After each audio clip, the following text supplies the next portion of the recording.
All right, everybody, and welcome to the Chapter 3 lecture.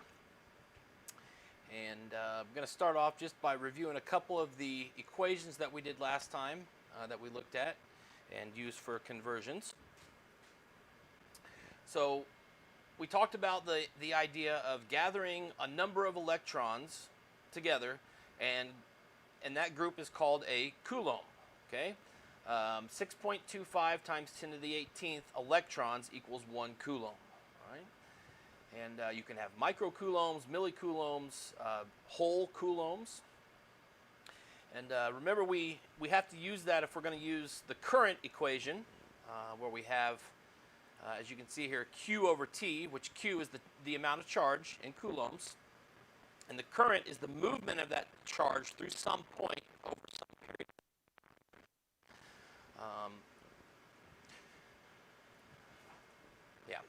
So I equals Q over T. It's the rate of how quickly those electrons are moving past some point over time. Right? And that's measured in amps. Amperes is the actual name. Most of the time we shorten it just down to amps. Okay? We also talked about the definition of voltage. Right? It's the energy required to move 1 coulomb. 1 joule required, 1 volt is 1 joule required to move 1 coulomb of charge. Right? Is how it's ultimately defined. So it's energy per charge, okay? And we can have voltage potential between 2 points in a circuit. That just means what's the voltage at one node versus the other node, and what's the difference between the two. That's the, you could look at the voltage drop across a resistor, and if you measure on each side of the resistor, one side of it will be 1 voltage, and it will drop a certain amount, and then you'll see the other voltage on the other side. So it uses up some of that voltage to limit the current through that component. Okay? And then we also defined resistance in ohms. Could be kilo ohms, though. Could be, like, there's the cases where you do micro ohms or milli ohms. But normally we're up in the ohms, kilo ohms, mega ohm range, excuse me. And this is just a rearrangement of V equals I times R, which is what everything is based on, and what's called Ohm's law, all right? It's just a rearrangement of that. We also looked at how you define resistance. If you just want to talk about it in terms of its material type, its length, and its cross-sectional area, all right? That has an inherent resistance to it as well. But if you're talking about resistance in a circuit, based on the voltage and the current, now you're talking about something that's probably the addition of all the series resistors, or the reduction of all the parallel resistors. It's the resistance in the circuit. Okay, and if you apply a certain voltage, you get a certain current. Okay. All right. One of the big things I stressed was breaking the circuit before you make a circuit or a current measurement. Right. For a voltage measurement, the circuit has to be live, and you can go from resistor to resistor or node to node.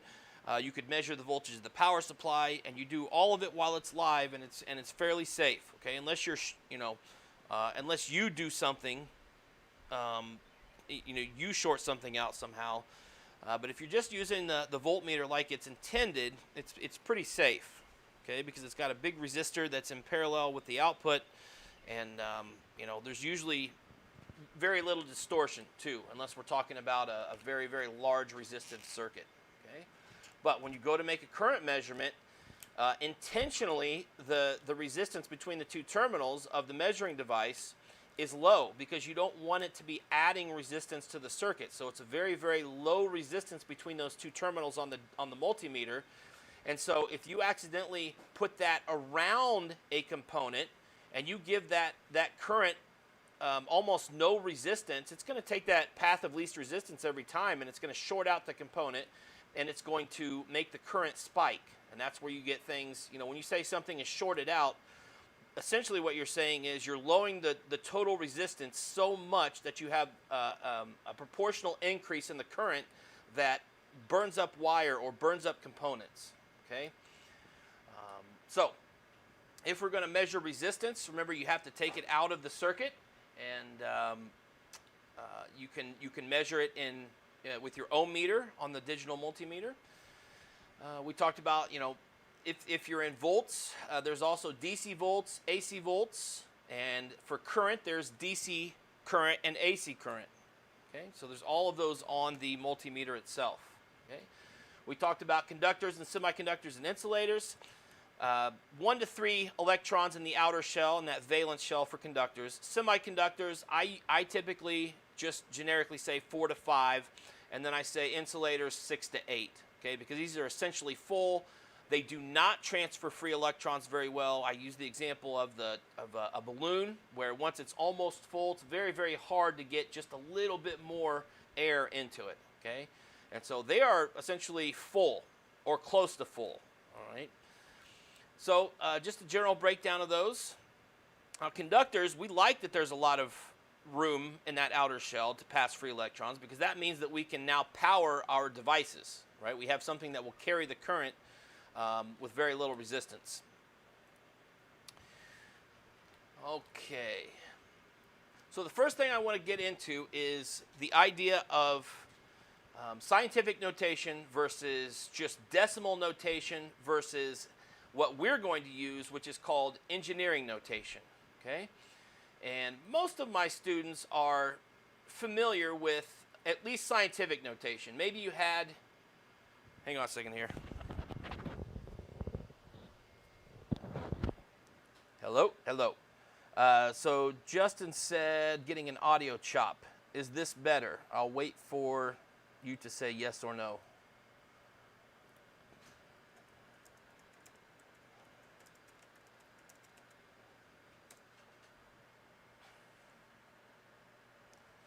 I've moved my microphone up slightly, so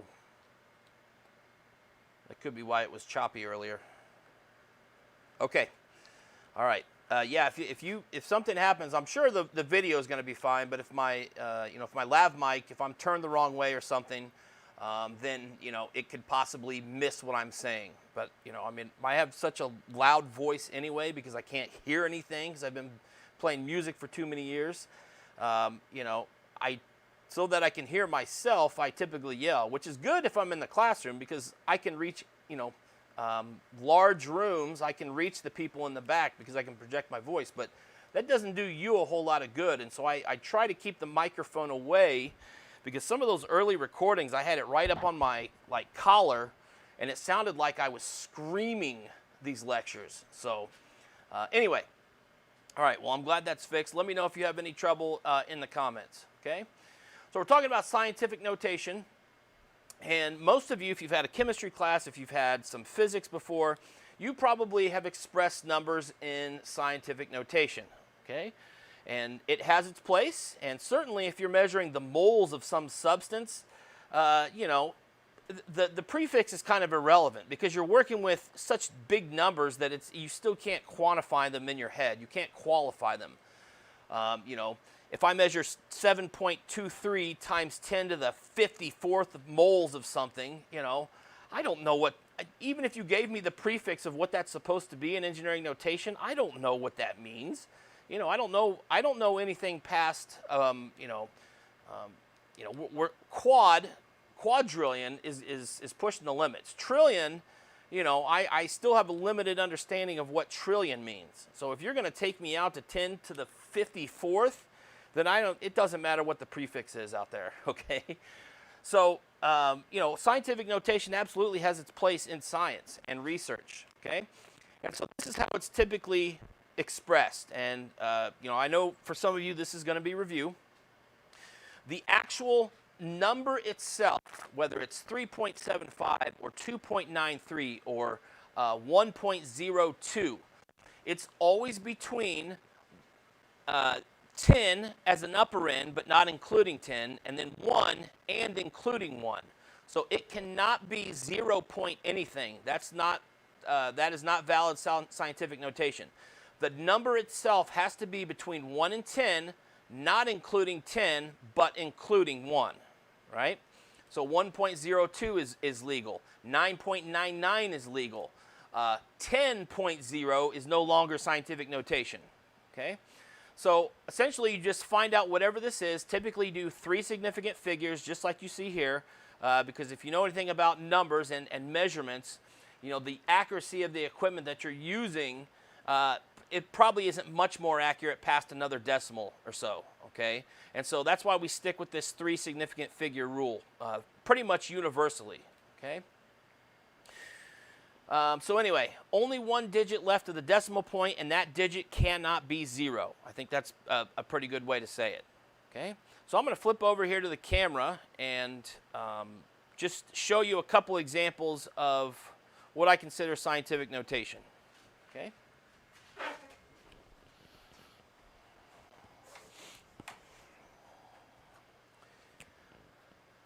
Oh, I might, geez.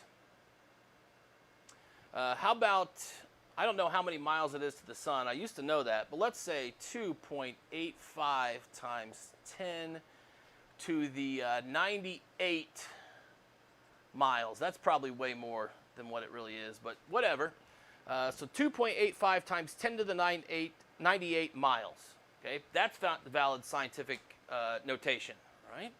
How about 3.14 times 10 to the 0? That's valid scientific notation as well. Even though this power is 0, I still have 3 significant figures here, and it's a number between 1 and 10. Okay, so what if I go very, very small? What about 1.53 times 10 to the negative 4th meters? What if this is joules? Whatever it is. Okay. So all those are valid scientific notation because this number, I don't care about any of that. This number right here has to be between 1 and 10, including 1, not including 10. Okay? So again, if you've had any chemistry, if you've had any physics, anything like that, probably even other sciences use it as well that I can't think of off the top of my head, but yeah, so you're probably familiar with this scientific notation, okay? Now, I'm not going to go through this part of it because all of this stuff, you know, this is sort of a little bit of background on if you needed a review on powers of 10, right? How do you multiply powers of 10 together? How do you divide by powers of 10? In other words, stuff like this, all right? I have a calculator, and you have a scientific calculator too, and we would just punch this into our calculator and let it spit out the answer, okay? So, you know that if you're going to add things together, you have to get them into the same unit, or I'm sorry, the same power up here. And so they either have to be both in 10 to the third or 10 to the negative 1, or you pick somewhere in the middle, okay? You could just do 4,000 plus 0.3. So you got 4,000.3, right? So you have to get them into the same power before you add them or subtract them, okay? Now, if they are multiplied together, then they add together, right? 3 plus negative 1, that would give you 10 to the 2. If you're going to divide them, this is the numerator and this is the denominator. And so it's the numerator power minus the denominator power. So in this case, it would be 10 to the third divided by 10 to the first, in which case that would produce a 10 to the 4th because it's 3 minus negative 1, which gives you 4, okay? So just a reminder, a refresher on how powers of 10 work, okay? Now, this is where we are going to spend a little bit of time here, all right? Because engineering notation is going to be used for the rest of your college career. And so you need to get this stuff under your belt. Because, as I said before, if you're going to tell me that you just measured, 0.00285 amps, I have to say, okay, he said 2 zeros in front of that, and so that's 1, 2, 3. Okay, that's 2.85 milliamps, right? That's why we use milliamps, because it automatically qualifies the measurement. I know that if you tell me you measured 2.85 microamps, I know that's 2.85 millionths, okay? I can wrap my head around how small that is. If you tell me 2.85 milliamps, I think, oh, that's 2.85 thousandths, okay? Now we're in the range between 1 milliamp and 1 amp, okay? I can qualify that in my head very quickly. If you tell me 2.85 amps, I go, whoa, no, now you've got some serious current that could do some damage, right? You start getting above 1 amp and those, those systems start to become pretty powerful, pretty quick, all right? Just for reference, like your vacuum cleaner will draw around 13 amps or 12 amps. My woodworking equipment in my garage draws 15 amps. My table saw draws 15 amps. Sometimes it'll draw too much and it'll overheat the wire and trip my breaker. So anyway, engineering notation, we always express the number. Remember we talked about the number with scientific notation, which is the 2.75 or 1.73. The number in engineering notation is anywhere from 1 and including 1, so this could be 1.02, all the way up to 1,000, but not including 1,000. So the maximum here would be 999. So you could have 999 ohms, or you could have 999 volts, or millivolts, or kilovolts, okay? So the number has to be between 1 and 1,000, but not including 1,000, but including 1, okay? The exponent can be positive or negative, but the trick here is that it has to be in a power of 3 times n. So 10 to the 3rd, 10 to the 6th, 10 to the 9th, 10 to the 12th, 15th, 18th. Same thing in the negative direction. -3, -6, -9, -12, -15. Okay, that's sort of the range that we're in. All right, and that's why I'm saying if you go, we stop in this class around. I would say to the -12th up to the +9th, right? Essentially, if you want to go to all extremes of this class. So that's to the 9th. And if you tell me something's up around, the 54th, like I said, I don't know, I can't wrap my head around how big that is because it's outside at least my scope of understanding big numbers. I had the same problem when I would take linear algebra classes. And we would have these equations that represented 9 dimensions. Well, once you get past, I can even sort of halfway visualize space bending with the 4th dimension. But you get 5 and above, I have no frame of reference of what 9 dimensions even means. Okay, so it has to be in a power of 10 to the 3 times n. And so I'm going to do a few of these, and then I'm going to put a couple of them on the board and have you calculate them as well. Okay, so we're going to get some work here. So it says the shorthand for times 10 to the 3n is a Greek prefix. And yes, we have a table for that. Okay, and there you go. So T, tera. If you buy any kind of memory these days, if you wanted to buy like an external hard drive, more than likely you're going to be buying something in the terabyte range, okay? So that is 10 to the 12th bits, right? If you're talking about gigabytes, you're talking about 10 to the 9th, mega 10 to the 6th. So all of this stuff is just the prefix for 10 to the, right? Mega meters or mega volts or mega ohms just means 10 to the 6th. Kilo. Right? Kilogram, kilometer, that just means 1,000 of something. Okay? So if you can get this under your belt, it'll make all of the calculations that you do really simple. Okay? And I say that because since you do have a scientific calculator, either in your mode or directly on your keypad, you will have an engineering mode. Okay? And so sometimes on your calculator, it'll say ENG. Okay, so if you have your calculator handy, you might pull it out and just look on there and see if you can see it. Sometimes there's not a key for it. Sometimes it's the shift of a key because they put multiple functions on the same key, right? The other option is it might be in your mode or your settings where you can change the output, whether you want it to output in scientific notation, whether you want it to output in decimal format, or if you want engineering notation. So your scientific calculator should have an engineering notation somewhere that will automatically convert it into the proper notation. Okay? If you can get your calculator to where you can do that every time reliably, that's going to save you a lot of trouble and errors and troubleshooting in this class. Okay? Any questions on that?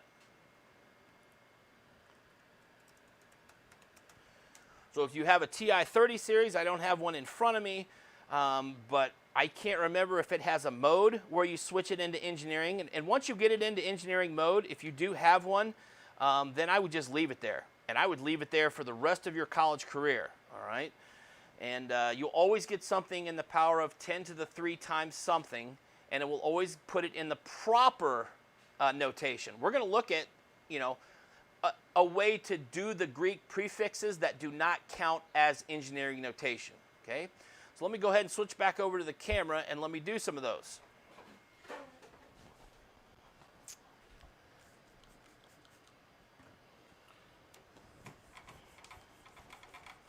I'm going to write down a quantity. And what should I do? Let's keep it electrical. How about I make a measurement of 0.00000000153 amps. Okay, hope everybody can see that. So I've got 1, 2, 3, 4, 5, 6, 7 zeros out in front of the digits 153 amps. Okay, and so I want to know two things. I want to know, how would you write this? This is what I would consider decimal notation. In other words, you don't have any power, you just write the number, whether that's 4,032, right? Or whether it's a 0.5261. Whatever the decimal value is, that's what you put up here. So I would say this is the decimal notation for this quantity, okay? I want to know what is the scientific notation, and then also put it into engineering notation, okay? All three of these will be an identical quantity. This quantity will equal this quantity will equal this quantity. It's just a difference in how we report the number, okay? So scientific notation, here I am is this number times 10 to the 0 right now, because 10 to the 0 is 1, and so it's not included. That's the assumption here, okay? So how many decimal places do I need to move to the right, which means how negative is this going to be, to get to scientific notation? Well, 1, 2, 3, 4, 5, 6, 7, 8. Okay? So I would say 1.53 times 10 to the negative 8 amps. Okay? Let me pull up the YouTube comments here, make sure. So Abraham asked a question. So assuming that we aren't told specifically in a lab test or assignment, would we just write all of our answers in engineering notation? Yes, you do. Good question, okay? If I'm going to assume from here on out you are going to use engineering notation in all of your answers, all right? The only reason I would not assume that is if I explicitly say, I want you to give me an answer in 5 digits. I want you to do 5 significant digits as opposed to 3 significant. I want you to report this in picoamps regardless of what the engineering notation is. Sometimes I will ask for a specific unit, so that's a great question, okay? Again, if you have any questions, just type them there in the comments. All right. So again, that gets me into scientific notation. The number here is between 1 and 10, not including 10, but including 1, okay? Now for engineering notation, okay? I could really just look here. 1.53 times 10 to the negative 8, okay? This is not a power of 10 to the 3 times n, okay? It's negative 8. So it is not negative 3, it's not negative 6, and it's not negative 9. But it's between 6 and 9. So more than likely it's going to be one of those two, okay? So if I want to make this 15.3, that makes this 15.3 times 10 to the negative 9th amps, right? Would you agree? I think you would agree. Because when you move the decimal to the right, you make the exponent more negative. When you move the decimal to the left, you make it less negative or more positive, okay? So 15.3 times 10 to the negative 9th. The first question is, is this number between 1 and 1,000, including 1 but not including 1,000? Yes, it is. The second question to ask is this exponent 3 to the n? Negative 9 counts as 3 to the n, right? So I think we're in engineering notation. So if we go to our prefixes, which I can switch back over here to, 10 to the negative 9th is nano. Okay, everybody see that? So this I would report as 15.3 nanoamps. Okay? So that would be my engineering notation for this. Okay? Now, while I have this up here, I'm going to erase this first part so I have room, since I'm a little limited here. And now I'm going to take, this is the proper engineering notation. Let me show you a few ways to report this that use Greek prefixes but do not count as engineering notation.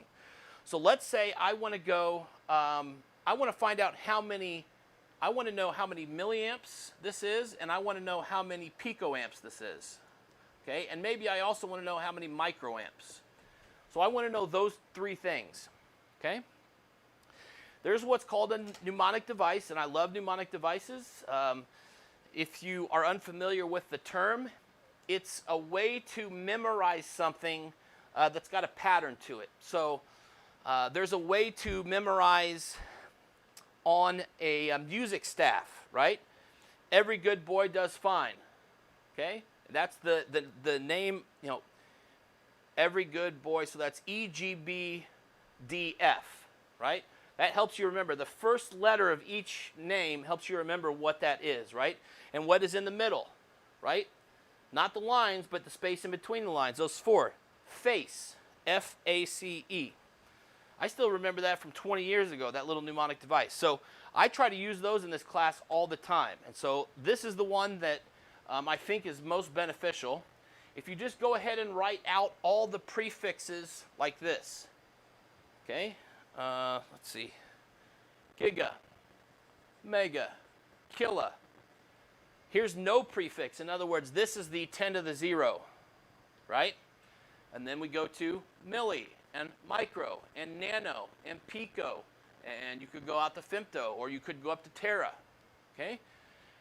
If you have it sitting out here like this, I think it makes it really simple if you want to go from one prefix to another, okay?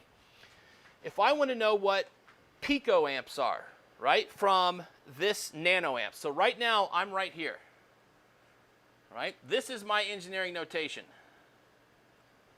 okay?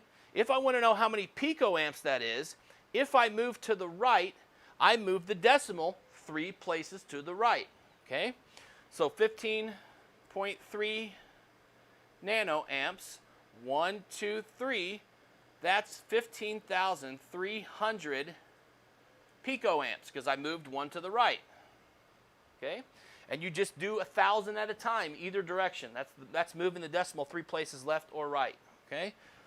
So that takes care of picoamps, 15,300 picoamps. What about microamps? Well, if I start at nano, so 15.3 nanoamps, and I want to go to microamps, well, I just take this, 1, 2, 3 places to the left, and I have 0.015 microamps, and that is a Greek letter mu, mu, okay? That is not the letter, the alpha character U, okay? That's the Greek letter mu, so that's why there's a tail out front. Okay, so that's 0.015 microamps. Okay? How many milliamps is that? Well, I could start at nanoamps and go 6 to the left, because nano to milli is a million away. But if I just take my answer for micro and then go to find milli, that's probably going to be the easiest thing. So 0.015 microamps. Since I'm going to the left to milliamps from here, that's 3 to the left, 1, 2, 3. And so 0.00015 milliamps. Okay? Sorry, that's so small there. I think you can still read it though. So 15,300 picoamps is the same quantity as 0.015 microamps is the same quantity as 0.000015 milliamps is the same quantity as 15.3 nanoamps. Okay? All of those represent the exact same value. However, this is the only one that's in engineering notation. Okay? These are utilizing Greek prefixes, but they are not engineering notation. Okay? So I hope that you see the difference, because this is a huge sticking point when you report values to me. Okay? So, any questions so far?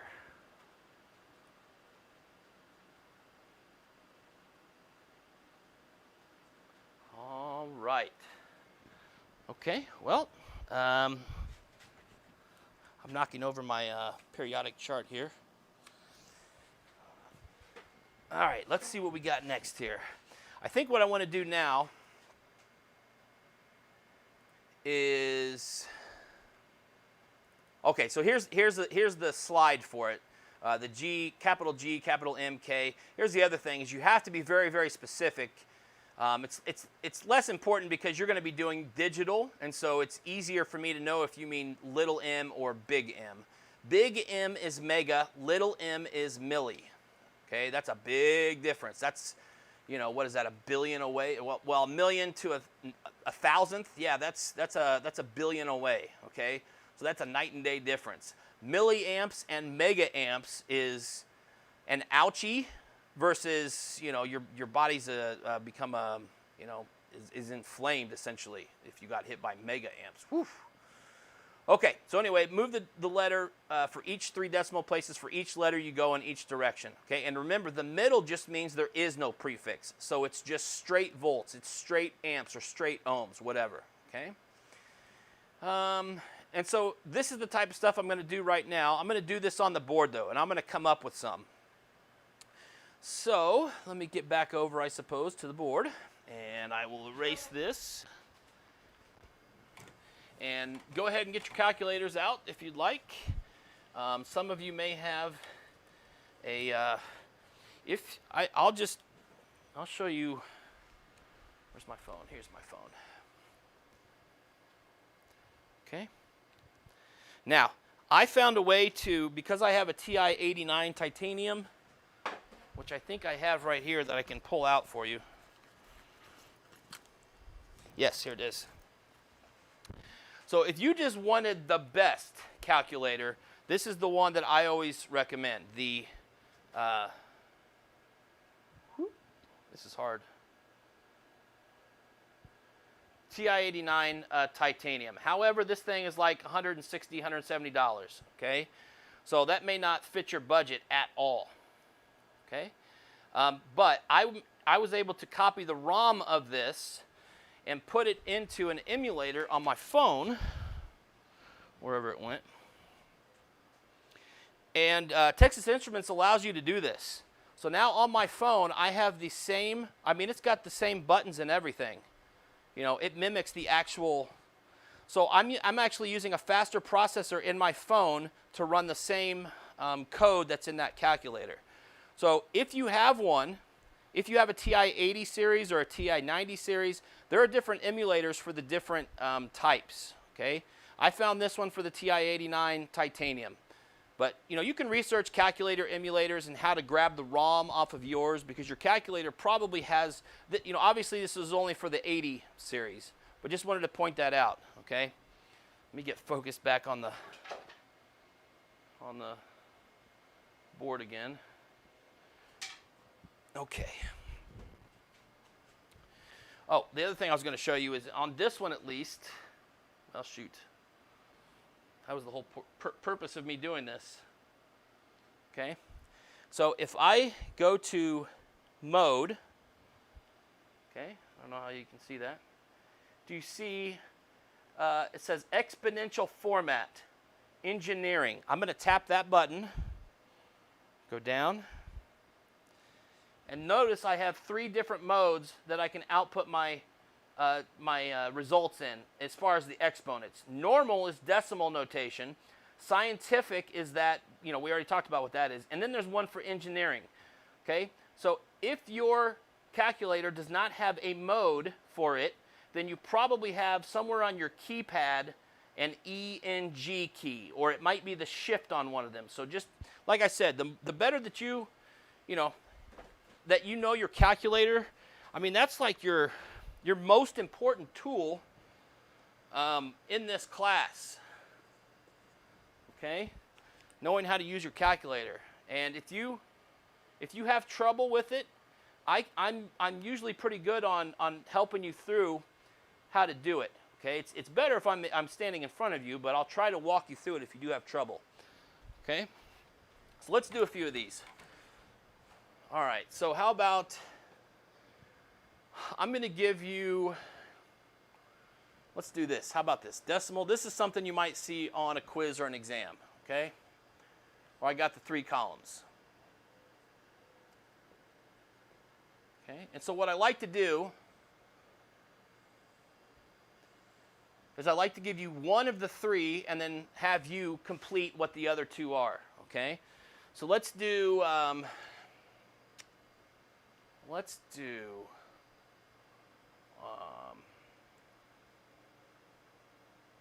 14,300 volts.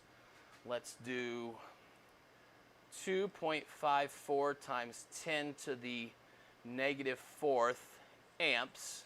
And then let's do 109 mega ohms. Okay? So you go ahead and work on this. See what answers you come up with, and then I will do them and we will compare.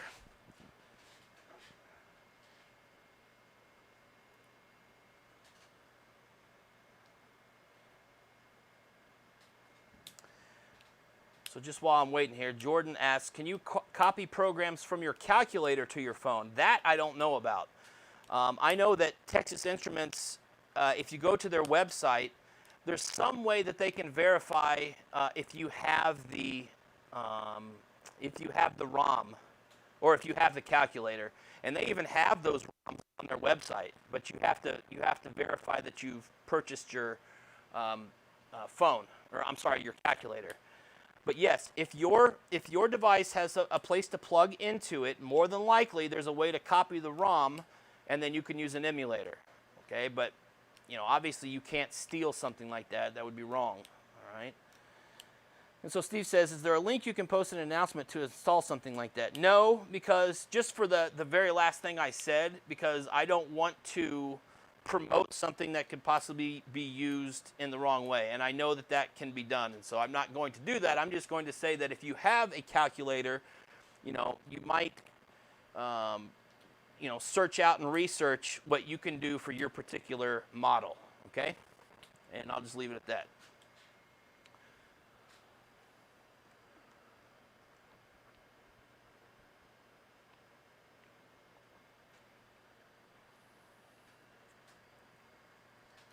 Okay.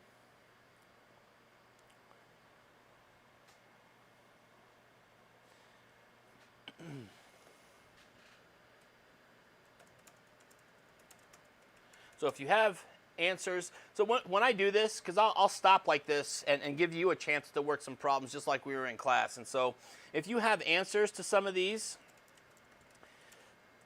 feel free to post them and compare. Okay? I encourage you all to talk to each other if you want.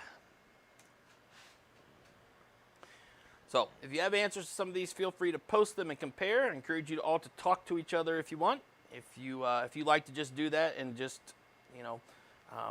it's best if you just sit there and do it on your own, no problem. Okay, I just want you to feel free to be able to do it.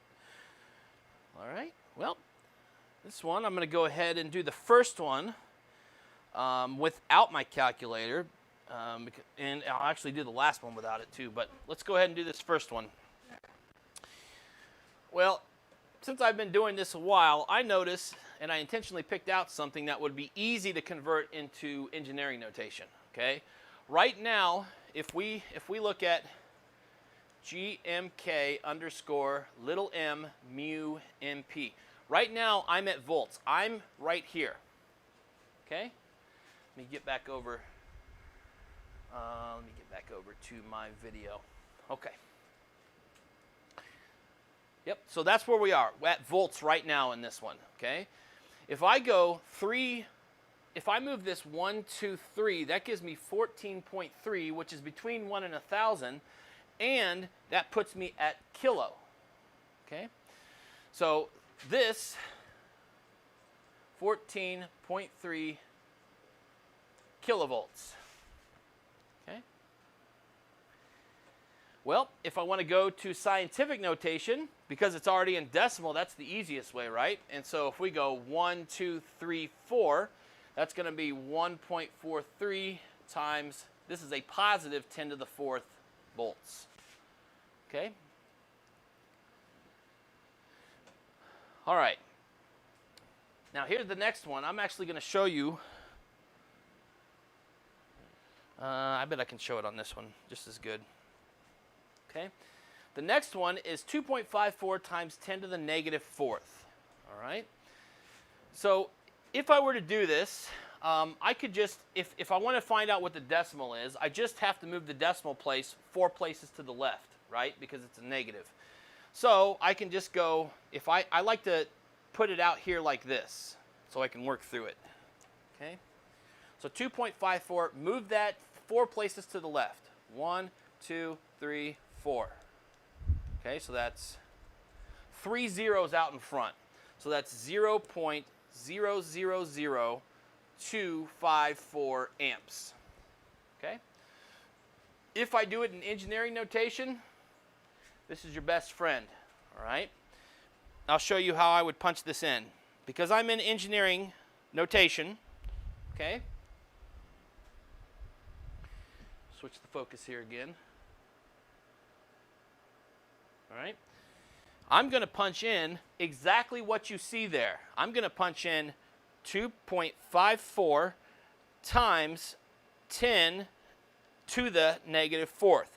Mine is the double E key, okay? And so mine looks like 2.54 times 10 e to the negative 4. So you either have a times 10 to the key is what I call it, or you have an EE key, all right? And so 2.54 times 10 to the negative 4th, all I'm going to do is hit enter. It'll automatically, remember, I changed the output format to engineering notation. So I don't have to do anything special. It just does it and puts it into engineering notation for me. It says 2.54 times 10 to the negative 3. So 2.54, I'm sorry, what did I punch in? I punched in negative 3. That's not right. That is 2.54 times 10 to the negative 4. Oh, I see what I did.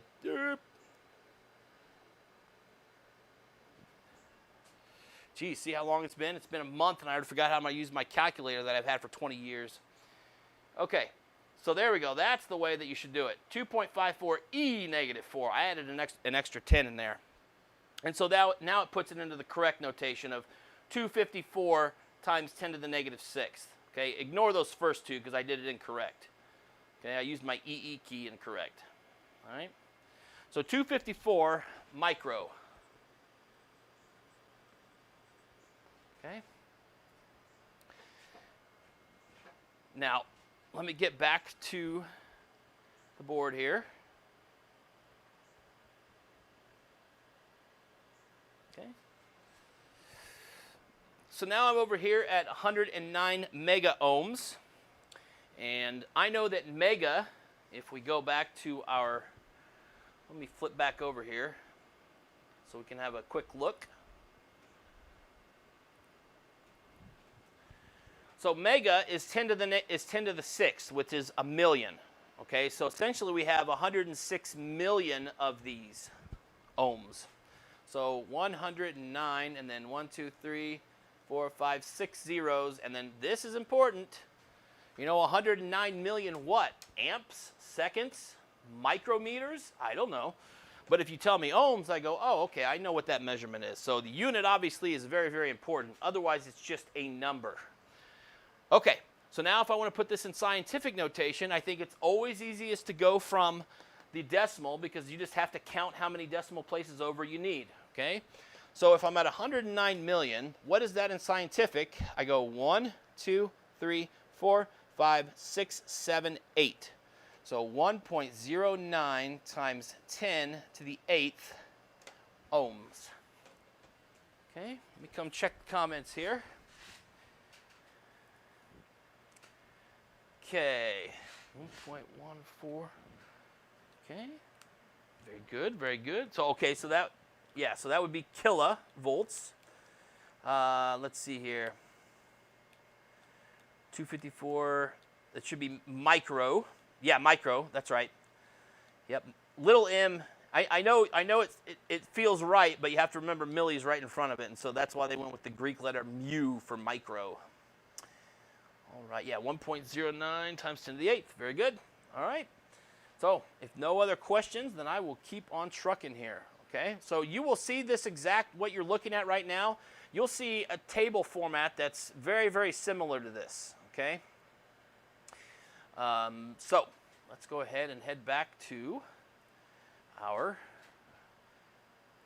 slides here and get down to, okay. This is something I do want to point out, even though I'm not going to delve into this. There is a separate, I should say, resource called allaboutscircuits.com, and I would go there and bookmark it, and for whatever we're talking about in class, there are worksheets, there are worked examples, there are actual textbooks, right? It's a free online textbook that professors like me across the country have been contributing to for 20 years. So All About Circuits started back in 99 or 2000, somewhere around there. And I remember I always wanted to contribute to it, but I never have. Okay, but it's other engineering professors in the country, and they have donated examples, and it's a really great interactive, what would you call it? I guess just website. Okay, so I'm going to go there right now. And I'll include this in the description of the video too. So let me get over there, and then let me switch the view over to the browser here. Okay, so this is allaboutscircuits.com. Okay, and if I sort of zoom in here, you can see up here there's articles. There's, that'll tell you how to navigate through the site, forums. Here's this thing called education. Here is an entire electrical engineering circuit analysis textbook, right? And not only for analog, but also for digital. So direct current, this is the top 2/3 of the class, okay, the first 2/3 of the class. Semiconductors are part of that as well. We don't get into all of them, but some of them, the diodes and the LEDs and things like that. Alternating current will be in the last third of the class, and then digital, when you take 112 and 122, this is a resource as well, and I need to point that out to my 112 students tomorrow. So this is a great place. It has all of this content that's been contributed for free for you, okay? And then you can come over here to the tools, all kinds of new stuff that they've added. I don't even know what all some of this stuff is, okay? There are videos on techniques, and if you're into hobby stuff, if you like electronic hobbies stuff, then this is a great place to. If you create a login, you can join the community and trade files and things like that. And there's just so much here. And let me go back to the education tab here. They have these worksheets, and so they have all this different stuff these are pre-worked out, and they essentially have a little button where you can reveal the answer. So you can work through it and then reveal the answer and then see if you got it correct, okay? And so let's see, resistors. This is the one that's linked to that just brought me over here from the PowerPoint, okay? So here's the schematic symbol for a resistor. What is the purpose of a resistor? What function does it perform? Also, draw an illustration of what a real resistor looks like. So then you do that based on what you know or how you would answer it if I was asking you the question, and then you can reveal the answer and see what they would say. Okay, well, the purpose of a resistor is to provide a precise amount of electrical resistance in a circuit, and I would also add to limit circuit current. That's its main, that's the main purpose of resistance, is to limit circuit current. Here's what an illustration of a small 8th watt or quarter watt resistor looks like. It's also good to know that the zigzag symbol shown in the question is not the only symbol used to represent resistors. This is another common way. And so, there's always some notes here about, sometimes this question makes this come up. And so, this is as much a tool for teachers as anything, right? But most of us just use it as I used to actually assign these worksheets, but as you can see, it gives you all the answers. And so it became an exercise in how fast and how scribbly can you write down all of these answers, okay? And so I just stopped doing that and say, I may pull information from this worksheet, okay, and put it on the quiz or the exam. So you still have to know this. So I would still go through these. It's extra practice. I don't know why you wouldn't, right? Plus they have all the answers right here, okay? So just wanted to point that out to you. All right, now let me get back over. So anytime you see in the PowerPoint here where I've got an all about circuits worksheet, that used to be an assignment that I would hand out or print out, but now I just say go to these two worksheets, and then you're responsible to know those the answers on those. Okay. Now this is one of my favorite things to talk about is order of operations. Okay, and depending on where you went to school, you may have learned the mnemonic device, by the way, PEDMA or PEMDAS or PEDMASA. I guess that would be valid too, wouldn't it? But what my favorite thing in all that is I always say, well, where do you put the unary negative in your PEMDAS? And they go, huh? Anybody know what the unary negative is? I'm going to go ask that in the comments here. Anybody know what the unary negative is? Or give an example.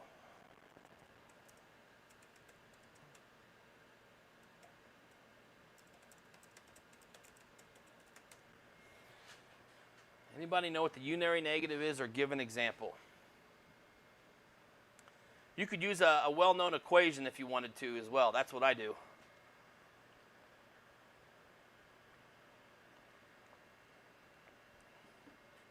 Anybody? I'm going to go write it on the board here while you're thinking about it.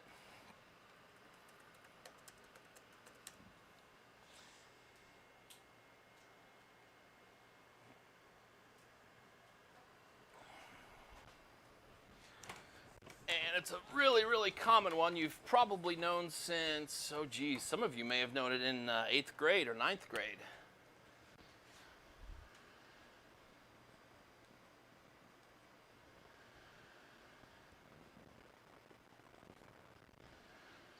Root of this minus that. All right, anybody have any answers in the comments here? Let's see.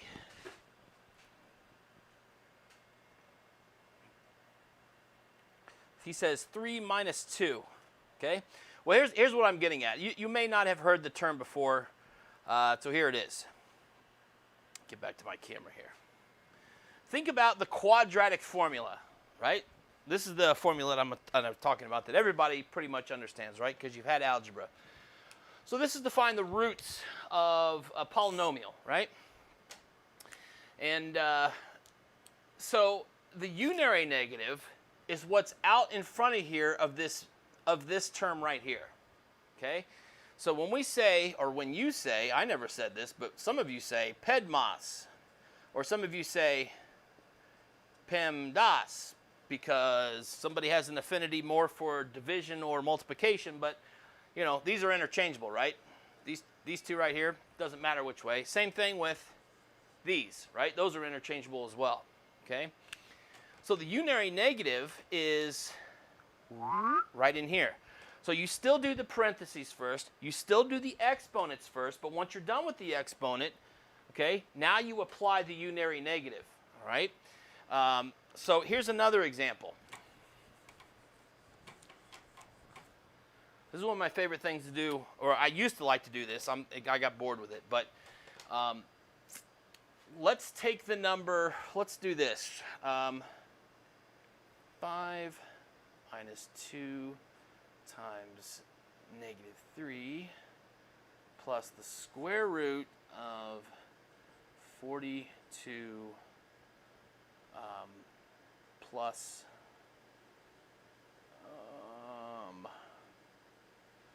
oh gosh, 20, let's see, 5 squared 40, okay? And then that's over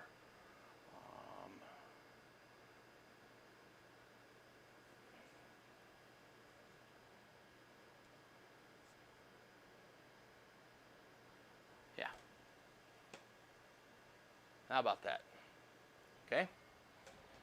So go ahead and give me what you think the answer is. I'm going to do it myself because I don't know.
All right, anybody get an answer?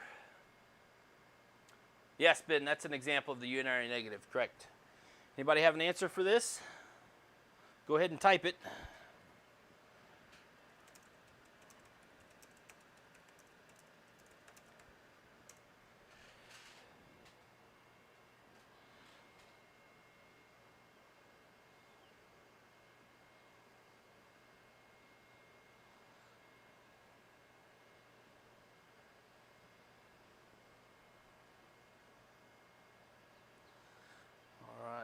Anybody?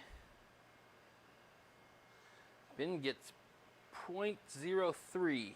Anybody get anything else?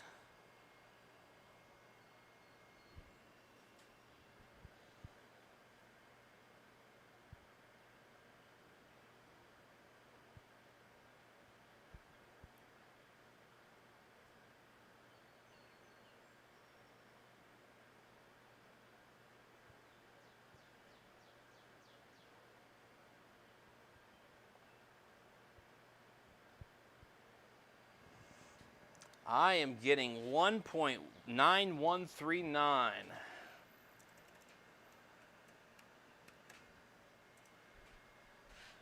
$1.9139. Okay. So, let me show you how I have it punched into my calculator here. Let's see here. All right.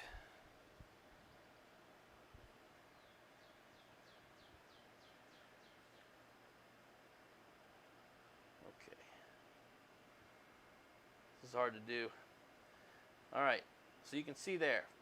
5 minus 2 times negative 3 plus the square root of 40 plus 25 over a negative 4 squared.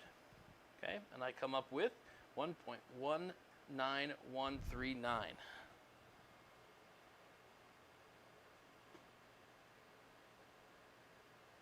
Okay, that's good. All right, let's come back to the comments here. And okay. Let's see if we can look at this and make sense of it. So I would say that this up here would translate to 5, -6 times a -1, unary negative. That's going to give you a +6, plus the square root of 40 plus 25 is 65. Okay? And that's all over. If we take 4 squared, remember that's the exponent first, that's 16. Apply the unary negative, that's now a -16. Apply another unary negative, that's now a +16. Okay? Oh, excuse me. So hopefully I covered that up. Okay, and so now essentially you have 11 plus the square root of 65 over 16. So let me punch that into my calculator and see if we get the same thing. That's how I double check these. So 11 in the numerator plus the square root of 65 divided by 16. And I get 1.19, the same as before. Okay? Any questions on that? So again, your calculator is going to be the most important tool that you need to learn. Okay? Aside from the actual lab equipment that you're going to have to learn, learning your calculator is going to be done for everything. That's going to be used in your labs. It's also going to be used in the actual written assignments, right? In the quizzes. And so you'll actually use your calculator more than your meter, if that makes sense. Okay? So crucial to understand how yours works. Okay. Keep moving here. And again, you can write these little things for yourselves and work through them. Okay, and so here we go. So here's just a brief synopsis. We talked about scientific notation, where it has to be between. We talked about engineering notation, where the number has to be between. The mnemonic device to help you move between different prefixes. And yeah, all right. So let's go ahead and head into resistors. And this is where we're going to spend the rest of the class. Okay, and so again, resistors limit current in a circuit and control voltages to meet design needs. There are different types of them. There are the type that we're going to use, which are the carbon composition, the kind of the less expensive type where you don't have to have a really precise value. Even 20% tolerance is okay, or 10% tolerance or whatever. Then you have another type, which is kind of a step up, called the precision film type resistors. These are immune to temperature, and they have very little noise associated with them, and they're in very specific values. Okay, those are obviously more expensive. The mass-produced ones are these carbon composition. Outside of the surface mount, they're mass-produced too. But surface mount is what you'll find on your motherboard. So if you've ever taken your computer apart and looked at the motherboard, you'll see all of these little things. It's not apparent what they are, and they have some 3-digit code on them. Okay, these are surface mount chip resistors, and the reason they're so useful is because of their size. The footprint on a motherboard that's required to put a carbon composition resistor that's fairly big is a lot more than this tiny itty-bitty little square or little rectangle. You can put a bunch of those on there, and so that's why they're valuable, because of their small size, and you can put a whole bunch of them in a small little area. The other type is not concerned about the smallness of its size, but rather it's very big. Okay? The wire wound resistors, these can handle a lot of power, and they're typically anywhere from 5 whole watts to 100 watts.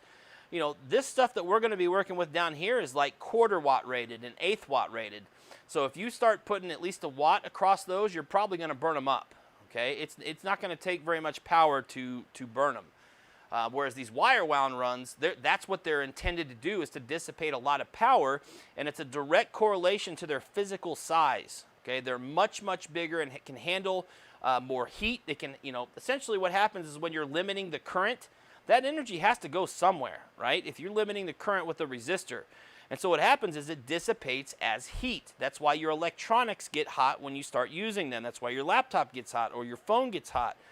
If it's performing a bunch of calculations and passing a bunch of current and limiting a bunch of current, then that means that it's got to be dissipating that heat somewhere. That's why your laptop has a fan internal that's constantly blowing out the heat, because you have to pull that stuff away from the board or it's going to damage it, okay? That's just the way it is. That's how it's dissipated as heat, okay? So these wire wound resistors, much physically bigger than the other ones and can handle a lot more power. And here we go. So the physical size of the resistor determines its ability to handle heat, okay?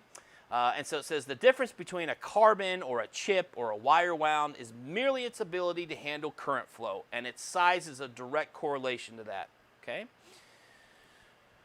All right, and we also have, those are what I would call static resistors, okay? All of these are static resistors.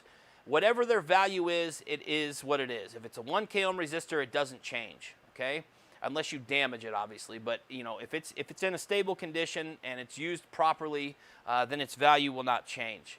However, if you want to intentionally be able to change the resistance, and you may even have in your apartment or your home or wherever you live, you may have a dimmer switch somewhere. Certainly, you have a radio, maybe, right? Well, maybe not. Maybe you just watch everything through your phone these days. But, you know, we used to have what we called dials on everything. You know, I talk about my old school TV when I was growing up. My parents had a tube TV, and it had these great big knobs on there.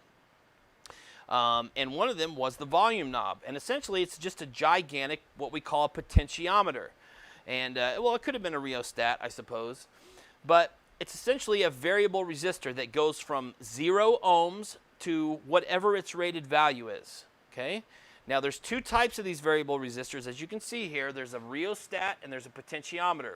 One is a 2-terminal device, which only outputs a single resistance at any one time.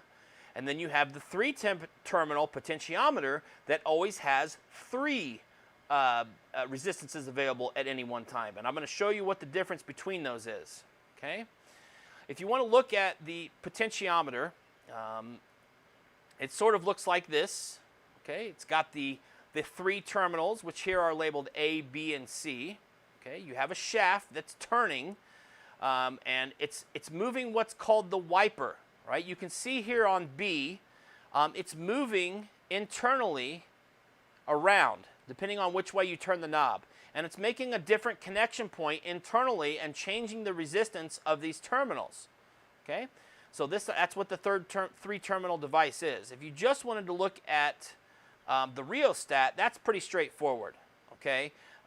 This is what we would say a rheostat is. And so think about this in terms of if you have an equalizer on anything, like your car radio, does it have an equalizer? Are you pumping one frequency and taking down another frequency, like your high and your mid, right?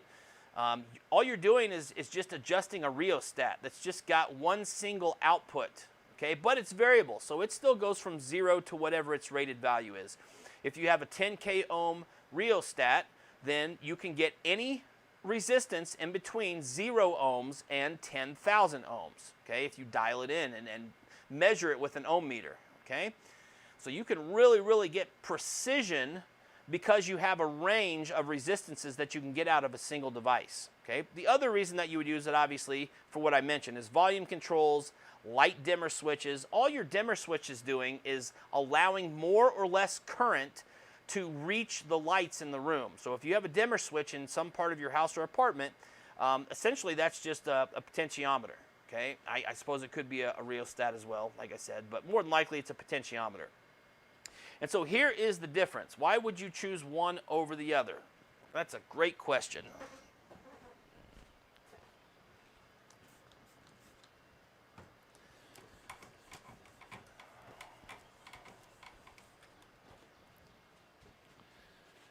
Come back over here to the chat, see if anybody's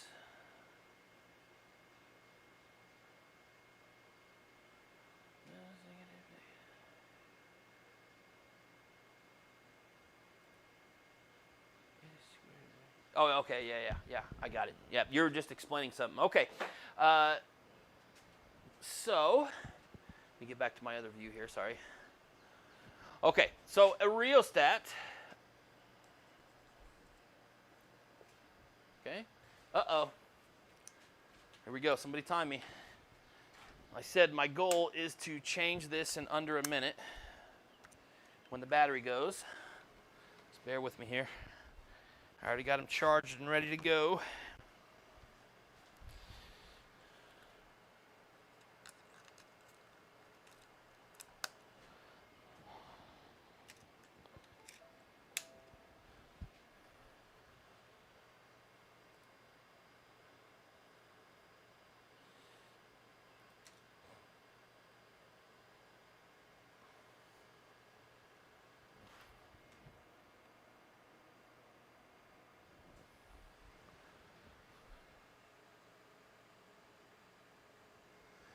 Okay, got to be getting close here.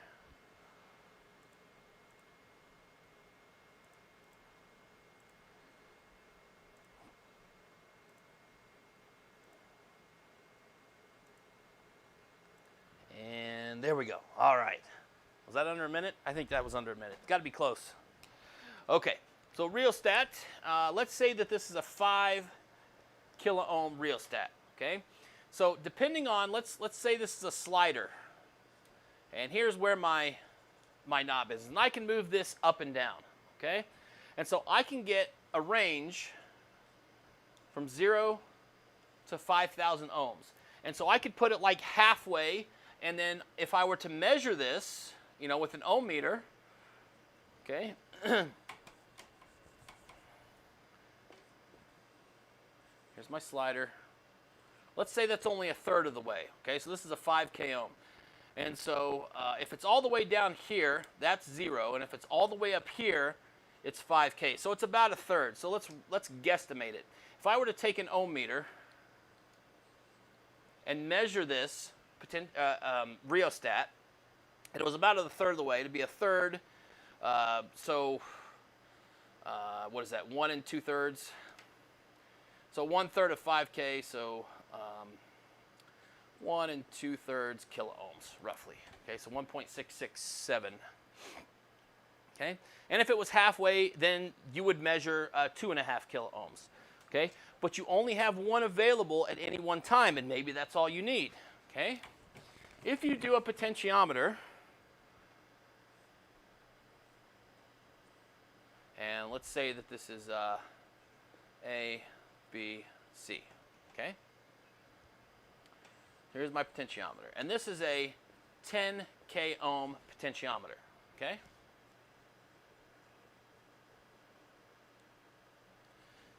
Right? If you were to measure RAC,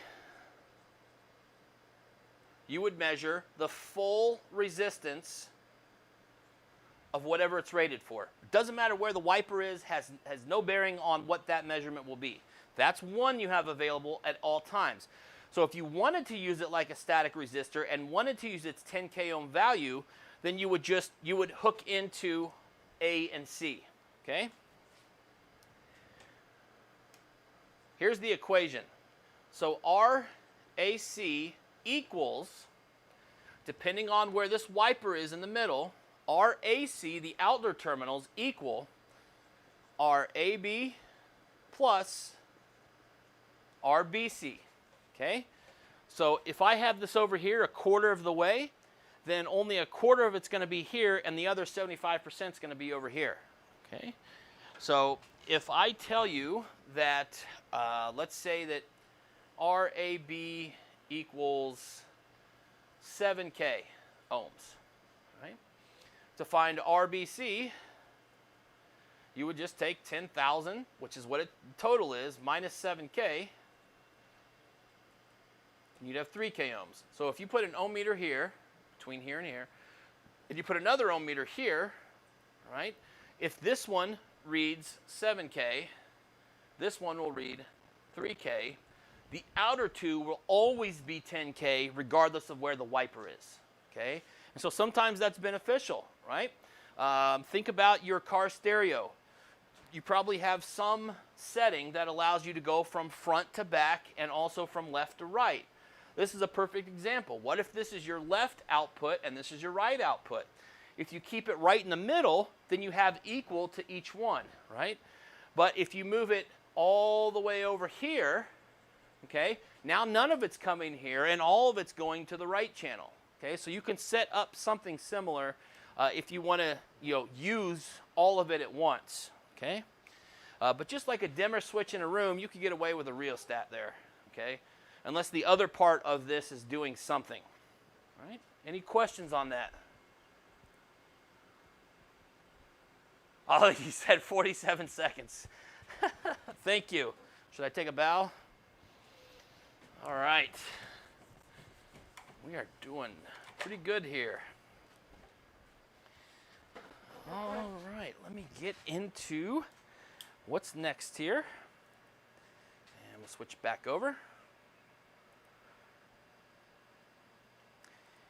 And again, you could go through as many of these examples as you want here. As long as the AB and the BC here, or you could label them 1, 2, 3, and then between terminals 1 and 3, you have the total, and then between 1 and 2 plus 2 and 3, you get the total as well. Okay.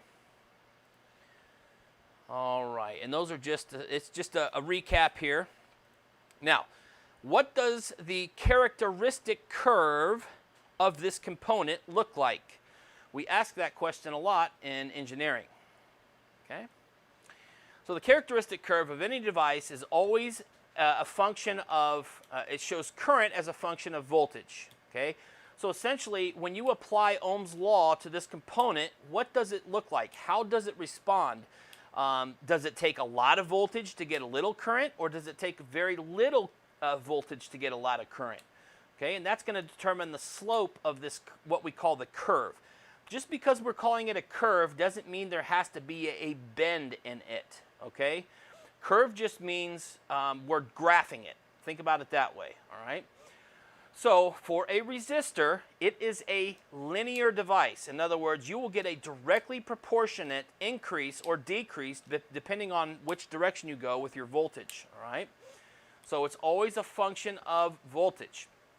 And it's always a straight line, and because when you put 0 volts across the component you get 0 amps, it always goes through the origin. And remember, the origin is 0, 0, right, in the XY plane. So here it's not, well, it's still XY plane, but here it's a VI plane, if you will, right, where V is X and I is Y. So it always goes through the origin, and it always has, you have to define at least one point. Right? If you remember from geometry, what defines a line is any 2 points in that line, and then it goes out to infinity in each direction. Same thing here. All you need are 2 points to define what that characteristic curve looks like. And since we know that the origin is always going to be one of them, then really you only need to find 1 point to see what that slope looks like. Okay? So let's do one real quick. Let's take a... Oh, geez, let's make this easy. Let's just make it a 500 ohm resistor, okay? And I want to know what the characteristic curve is of this device. So I get myself a plane here, and this is my volts, and this is my current, and I'm going to make this in milliamps. I'm sorry, multi-amps. Ha! Milliamps. Oh, geez. When will I learn to not try to fix the marker, just erase it and do a new one? And volts is in just regular volts as well. Okay? So I would say, well, here's 1 point, because I know that if I have 0 volts across the 500 ohm resistor, I have 0 current, right? Because V equals I times R, right? And if V is 0, then it stands to reason that I has to be 0. So I'm going to look at it. Let's do 5 volts. So here's 1, 2, 3, 4, 5. Just because it makes the math easy. So there's 5 volts, okay? So when I apply 5 volts to that 500 ohms, so I have 5 volts equals the current times 500 ohms. If I divide each side by 500, okay? I equals what? 5 volts over 500 ohms. which is what, 100 milliamps, I think maybe? 10 milliamps. I think it's 10 milliamps. It's a little bit warm in here, so 5 divided by 500, 10 milliamps. Okay, so 1, 2, 3, 4, 5, 6, 7, 8, 9, 10. There's 10. Here it is. Okay, now obviously this would be taller, right? I didn't give myself enough room here. I didn't scale it properly. It probably needs to be something like this, where 1, 2, 3, 4, 5. There's 5 right there. Let's do this to make it more proportional. So go up here. Now, notice my characteristic curve goes past this point, and it goes this way past the origin. Okay. The most wrong answer, the most common wrong answer here is that you'll give it to me like this, and you won't put the negative in here. If you apply a negative voltage to a resistor, all that happens is the current goes in the opposite direction. So you have a negative voltage and you have a negative current. It just means that, you know, instead of orienting my battery like that, I orient it like I just put it in the other direction. So in this one, the current goes this way, and this one, the current goes that way. Just means that I applied a negative voltage and it had the same response in the other direction. Okay? All right. I'm going to do one more. Now that was a 500 ohm. Okay. Now, remember, that was 5 volts gave me 10 milliamps. Okay. Let's look at a 200 kilo ohm resistor in comparison. Okay. So I guess an easy one to look at would be 2 volts. Okay. So 2 volts divided by 200 kilo ohms is going to be the current here. So this is my volts, and this is my current in milliamps. So we have the same things before, right? We're going to get 10. But it's going to be different because this is kilo ohms. And so we end up getting 10 micro in this case. All right? So this would be 10 microamps. Okay? So if we use the same scaling as before and we say that this is 1 milliamp, my goodness, 10 microamps is down here. And so you can see the difference in the curve. Higher resistances have a much flatter slope, okay? And if you have less resistance, obviously it doesn't take as much voltage to get more current, and so you're going to have a very steep slope, okay? So higher slope, right? You get less rise for your run, and with a steep slope, you get a lot of rise for your run, right? Okay, let's see if there's any questions. It says, if your y-axis is in milliamps, does the x-axis have to be in millivolts? Nope, you can make it whatever you want, but you have to tell me what it is, okay? So if you wanted to do millivolts in this case, you could certainly do that if you wanted to zoom in on a part of the characteristic curve, not a problem. Just tell me that that's what you're doing, okay? And so I kind of did this on purpose to make sure that I had a very small current compared to the last one so that you could see the difference in the shape of the curve. Okay? All right. Well, let me keep on moving here. So we're going to look at the characteristic curve of a lot of different components. We're going to look at the characteristic curve of a silicon diode. We're going to look at the characteristic curve of a LED. You know, the curve of an LED that's red versus one that's green versus one that's blue is just a matter of how much voltage it takes to activate it, okay? So if you just wanted whatever the static resistance was at any point in time, you can just take the voltage divided by the current, okay? So let's see here. Let's go down to the resistor color codes, all right? Now, if I go back to this top, okay, this was the very first slide that we looked at here for resistors. Notice that in both cases, whether it's carbon composition or metal film, there is no marking on there. There is no numbers. It doesn't say 25 kiloohms or whatever. Now, on the potentiometers, it has to tell you what it is because there is no color coding. But for typical standard resistors like this, carbon copy, you know, 1/8 watt, 1/4 watt, even 5 watt, 2.5 watt, if they're this type of style, the easiest way to identify them is by this color coding system, okay? And there are 3-band color codes, there are 4-band, there are 5-band, I think there's even a 6-band if you want to get real specific about it. But most of the stuff that we deal with is either 3 or 4-band. You may have a 5th band, but there's no reason for us in this class to use a 5th band. And you'll see what the difference is here shortly, okay? So the color code on here, each one of these stripes, each one of these colors makes a difference, okay? It represents a different value, and each position also, the first versus the second versus the third versus the fourth. In the first two, okay, I think what I'm going to do here is I'm just going to go to the board, okay? Instead of reading this to you, I'll just show it to you.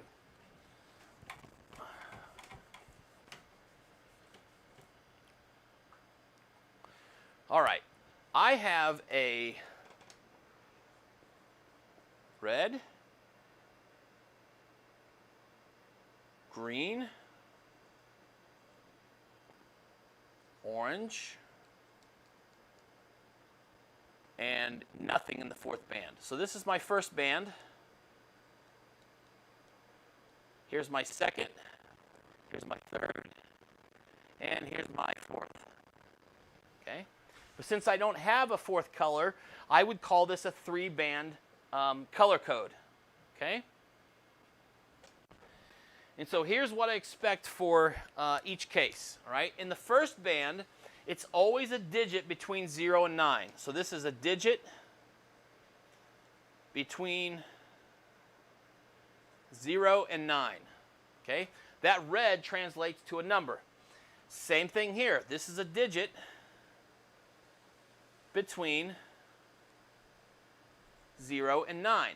So in this case, we have red, green. So let's just go ahead and go back to the chart here. And if you want to pull up the chart to look at while you're doing this, I'm actually going to go back to Firefox real quick, and I'm going to show you where you can find the chart that I recommend you use. Okay, so if you go into our Canvas and you go into Modules, okay, come down to the session where I'm working from right now, which is this session 2A, okay? And you'll notice that there's a PNG, which is a picture, all right? And it's a resistor color codes chart. Go ahead and open that, and so if you click on it, it brings it up here. So if you don't want to go to the trouble to download it to your laptop or your phone, you don't have to. You can just always come bring it up here. I actually have it open, so I went ahead and downloaded it, and now it's in a different window for me. Okay, and let me go ahead and transfer over to that. So here's the picture, and you can see on the left-hand side there, we've got black, brown, red, orange, yellow, green, blue, violet, gray, white, gold, silver, none. Okay, now I told you in the first 2 digits, we're talking about these numbers. Okay, brown is 0, black is 0, brown is 1, red is 2, orange is 3, yellow is 4, green is 5, blue is 6, and it doesn't matter if it's in the first or second digit here. You see that, right? Violet, gray is 8, white is 9, gold, you know, these do not, you won't find a gold, a silver, or none in the first 2. It has to be one of these colors up here, all right? From black down to white, all right? So that's for the first 2. So I said that this is red and green. Red is 2, green is 5, all right? So let me come back over here to the board. So red is 2, green is 5, okay? Now in the third color band, this is what we call the multiplier. So 10 to the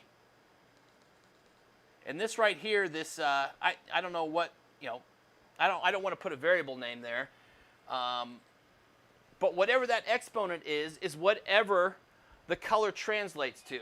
Okay, and so what I mean by that is, since orange is the next color, that's 3. Okay, so essentially what that means is 10 to the, so this, you know, if you want to think about it, there's a times in between here. So times 10 to the orange is 3. Okay, so that's where the multiplier goes. All right. Now, the fourth band is the tolerance band. Okay? And the tolerance band is to tell you how close, this is what's called the nominal value. Okay? These 3 digits represent the nominal value. Okay? From here to here. That's the nominal value. In other words, if I were to do this in ohms, okay, 25 times 10 to the 3, if you punch that into your calculator in engineering, it's going to come right back with 25 times 10 to the 3, because this number is between 1 and 1,000, and this is a power of 3 to the n. So it's already in engineering notation here. So this is a 25 kilo ohm nominal value resistor. Okay? The tolerance band says, okay, well, we manufactured it, and, you know, this batch is plus or minus 2%. Okay? And, you know, it's very, very difficult, and if not impossible, to manufacture very, very tight tolerance, repeatable values. Okay? And so there's typically some range that comes along with your nominal value. If there is no fourth color in the tolerance band, the default is plus or minus 20%. Okay, so if no color in fourth band, default plus or minus 20%. Okay, so that means that, you know, 25,000 times 20%, right? Basically, 25,000 times 1.2, if you want to look at the percentages wise here. And I'm going to show you what that means here in a second, okay? So anyway, that's how this breaks down, okay? If I have a color in the fourth band, then I go back to my chart, and in the tolerance, you can see here, I could have yellow in the tolerance, I could have, I could have red in the tolerance, I could have gold in the tolerance, I could have silver in the tolerance, okay? So the default is 20%. If it's something different, then I come over here, all right? And I look at, that's the multiply. This is the tolerance right here, okay? So like this is 5%, this is 10%, and this is 20%, okay? This is 0.05. So if you have a gray tolerance, my goodness, that thing is dialed into whatever that nominal value is. But plus or minus 20% is the most common because it's cheaper to do it that way. You can mass manufacture these things and at least get close. Okay. So what does that mean? Let's look at the one we just did, the 25,000 plus or minus 20%. So I'm going to go ahead and write that back up here at the top. So 25K plus or minus 20%. Because there's a tolerance range there, that indicates that there's both a maximum and minimum value that they are guaranteeing you that this resistor falls between. Because they took a random sample of their batch and they said all of these are within plus or minus 20%. Okay? So what that means is the maximum value that the manufacturer is guaranteeing, or, you know, standing behind, I don't know if they're guaranteeing, they're saying that we're confident enough that we'll give you your money back if it's not between here and here, okay? Let's put it that way. So 25,000 plus 25,000 times 20%, which is 0.2, right? Remember, anytime you have a percentage like 97.3%, that decimal value is 0.973, okay? Oop, UPS man is here. Is he going to bring me something? Aw, bummer. Amazon's supposed to be here today. Okay, so this is the way that you would calculate the maximum value, all right? Now, I'm going to go ahead and calculate it like this, and then I'm going to show you how I do these to make it a little bit quicker, okay? So this will always work, all right? So if the other way confuses you, just default right back to this one, okay? So I'm going to go ahead and get my calculator out here.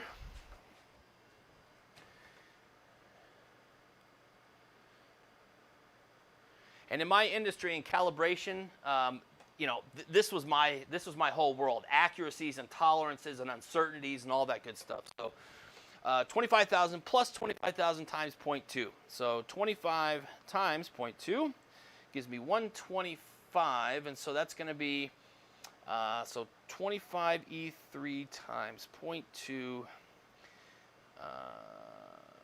Yeah, 5,000. So we have 25,000 plus 5,000. That's what that calculates to, which means that the maximum value could be up to 30K. Okay? And your first reaction might be, what in the heck? How do they get away with that? That is 5,000 ohms away. Well, you'll find as you do more and more calculations that 5,000 in a system that's already got kilo ohms, you know, 5K here or there really doesn't make a big difference, okay? Believe it or not. So you might think, wow, that is, you know, that's horrible. They should be passing those for all, you know, passing them out for almost free. But 20% isn't as bad as you think it is. And just wait till we get capacitors and inductors where they go up to 30% out of tolerance and they're still considered good. So what it boils down to is if you know the true value of a resistor, it doesn't matter what the tolerance is, unless you're, you know, batch manufacturing something and you've got to guarantee that these things that you're doing in an automated process are all working good, okay? So anyway, that's the maximum value that you would expect, okay? Now, the shortcut, at least I think the shortcut is, when I see something like this, when I see, and I'm going to erase this bottom part here, just so it's clear what I'm talking about. When I see this type of an equation, the mathematician in me says, this is 25K times 1 plus 25K times 0.2. We just talked about this earlier, right? If you have this scenario, they both have a 25K term in them, right? And so in your head, if you pull that out, you're left with 1 plus 0.2. And so really this is saying 25,000, 100% of that plus 20%, okay? So if you're good with math and your algebra, that should make a little bit of sense. If it doesn't make any sense, ignore it and do it the very first way I showed you, okay? So if I have something 20%, this is my, you know, if it's plus or minus 20%, then my max is always going to be times 1.2. My minimum is always going to be, now it's 1 minus 20%, so we're talking about 80%. If I have plus or minus 10%, I say the max is 1.1. You know, the maximum is going to be the nominal times 1.1, and the minimum is going to be the nominal times 0.9. Okay? If I have a 1% tolerance, plus or minus, my maximum is going to be the nominal times 0.01, and my minimum is going to be the nominal times, I'm sorry, not 0.01, but 1.01 and 0.99. Okay, so I'm just using algebra to my advantage to make these a little bit easier and more straightforward, okay? Because you're not going to have a tolerance of 17.3%, okay?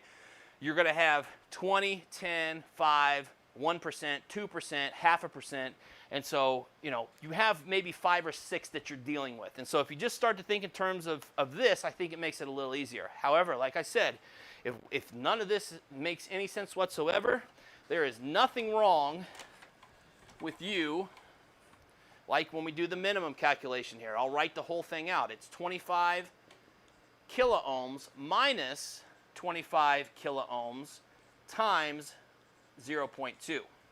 So now we're taking 25K ohms minus 5K, which gives us 20K. All right? So the maximum here, 30K. The minimum, 20K.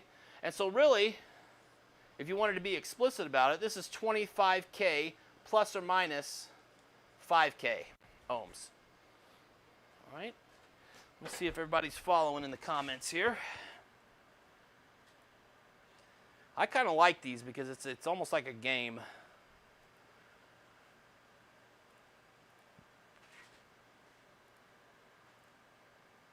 Okay. Okay, no questions. All right. I'll type it here just to reiterate. Any questions? Okay.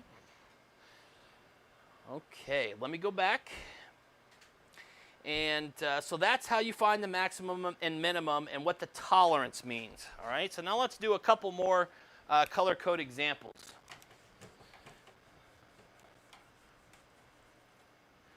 All right, so I'm asking you, I'm telling you that I'm giving you a 2.2K ohm resistor, okay?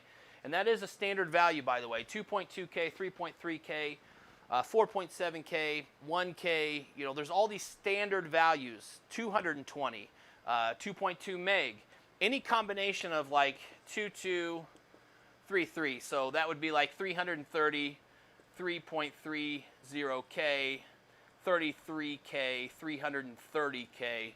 There's, you know, you start to recognize the pattern. And so some of why I use 2.2K and 3.3K and 4.7K, geez, what's another one?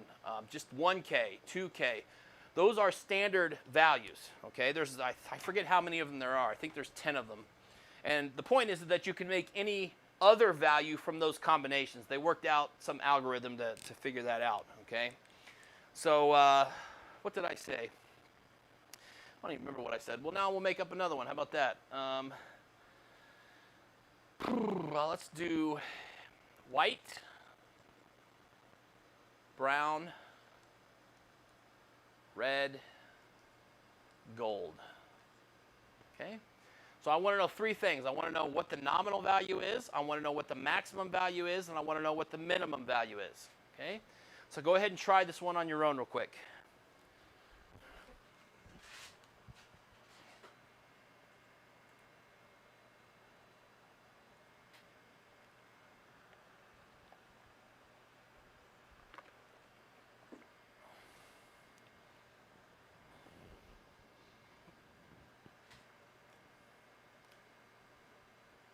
So white, brown, red, gold.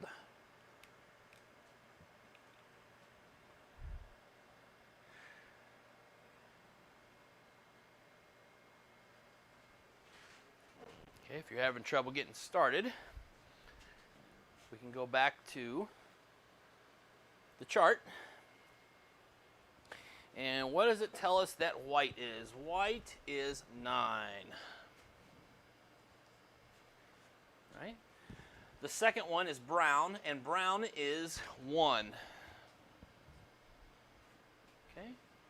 So here's where I'm at so far. White is 9, brown is 1. That's my first two digits, okay? Because this is a 4 band, right? 3 and 4 band are essentially the same calculation. It's just you may or may not have a tolerance color, okay? All right, so let's go back. Red is 2. So now here I do times 10 to the red is 2. Okay. And then we come back to our chart, and gold is the last one. And you can see in the tolerance band, it is 5%. Okay. So plus or minus 5%. Whoa, not 50.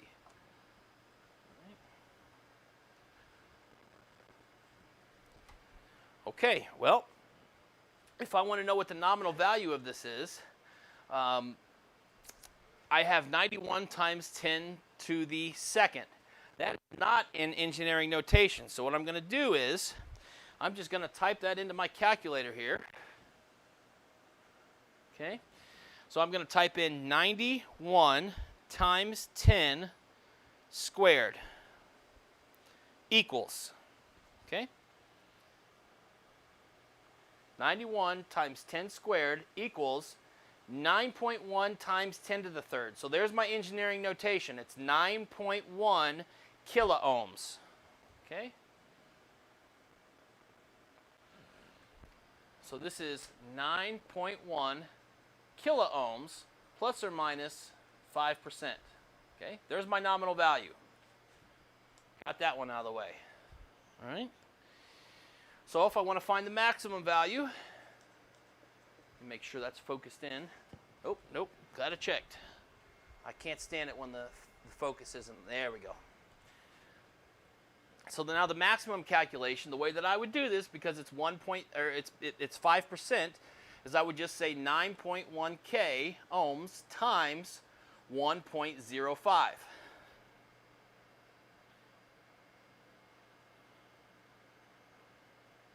And that gives me 9.555 kiloohms. Okay. Now, this is one of those cases. There was the question asked earlier, do you always want us to give it to you in engineering notation? Yes. And I always want you to give it to me in 3 significant figures. However, when you're doing the maximum and minimum, this is one place I want you to use 4. Okay? I want you to use 4 decimals. That usually covers all the possible tolerances, okay, that we use anyway. So always, if you just get, like the last one, we got a nice round number, 5,000, right? This is not a nice round number. And so this one you need to be a little bit more explicit and add an extra decimal if you need to, okay? So 9.555 kiloohms, right? And you can see, well, I don't know if you can see from back there. Geez, this is like doing a mirror thing. You're not going to be able to see it there. I'll just keep going. All right, for the minimum. Again, this is 100% plus 5%, 1.05. The next one is 100% minus 5%, which is 0.95. So 9.1 kiloohms times 0.95.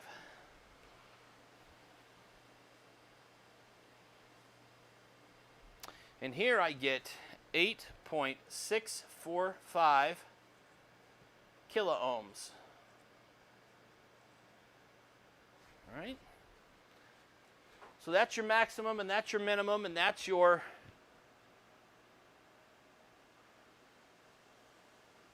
okay, there's my calculations. Whoops. Oh my goodness, this is awful. Here we go. 9100 times 1.05, 9100 times 0.95. Okay? Any questions? These are easy questions for me to ask on the quiz and the exam. Sorry, I'm trying to get this dialed in here with the focus. There we go. All right. Now let's go to the 5-band. And there's just one thing you have to remember, and everything else is pretty much the same. So now let's do a 5-band here. Let's do some other colors here. So how about purple and black and gray and silver? Okay. Well, geez, that's only 4. Way to go, John. Hang on, I apologize. Purple, black, yellow, gray, silver. Okay?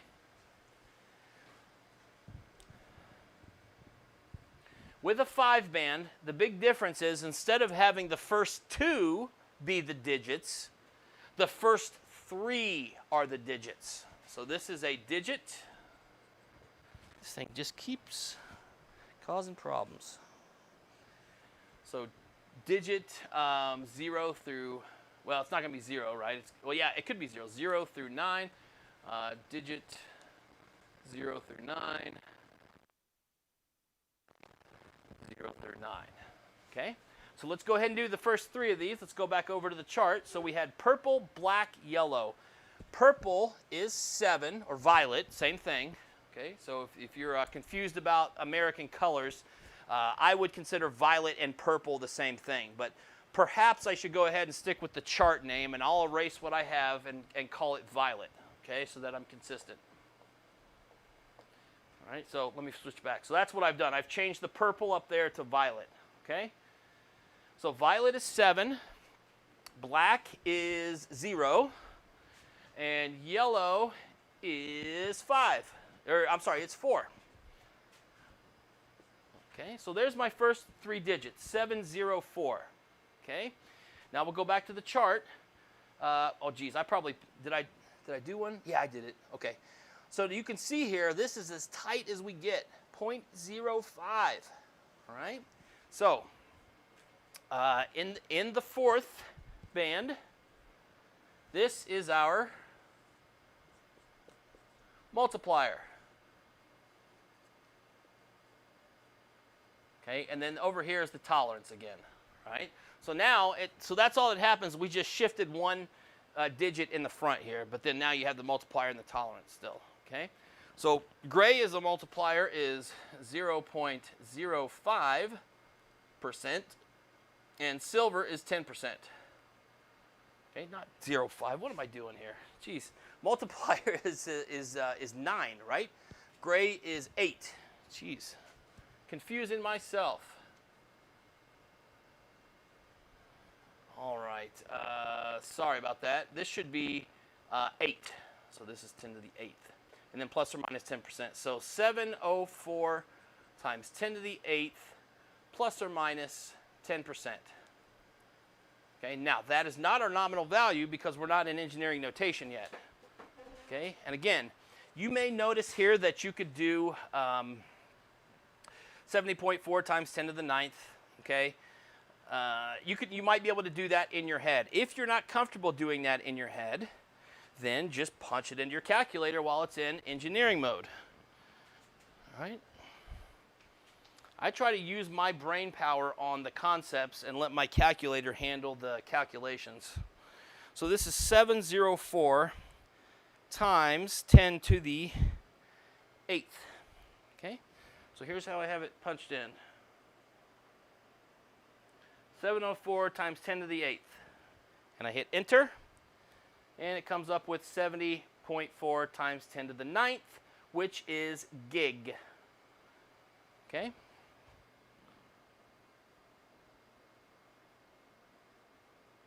So 70.4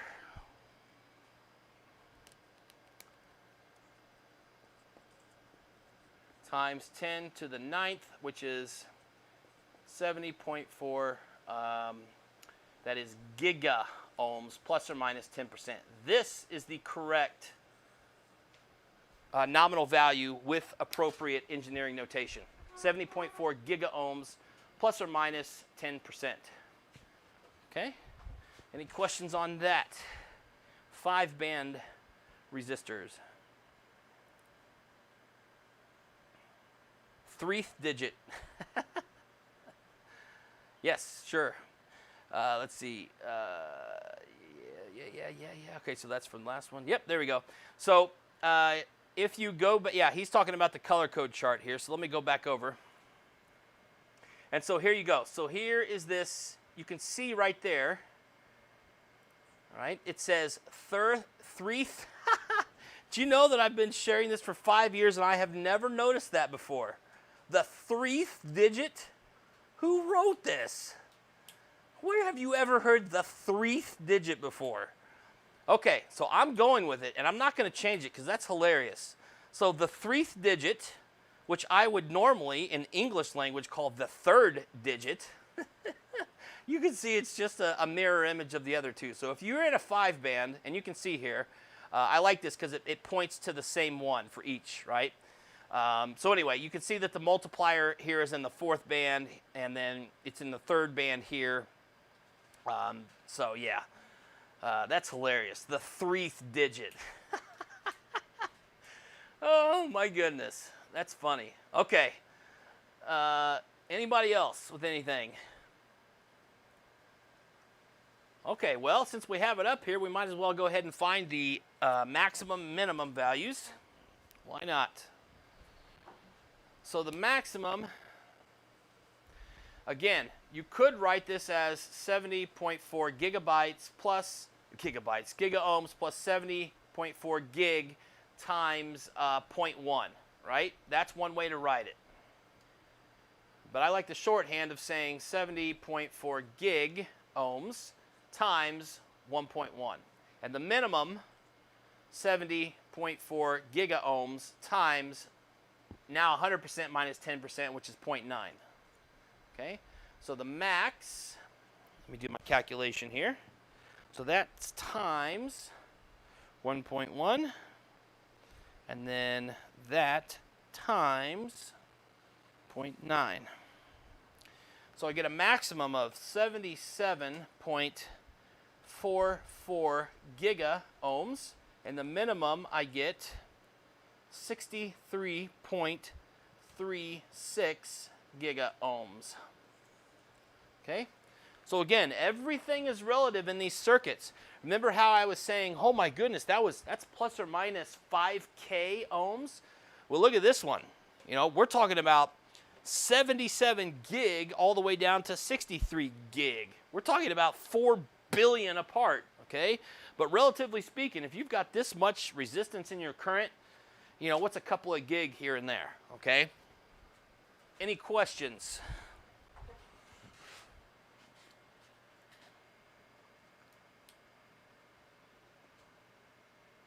All right, well, if no questions, then let's keep going.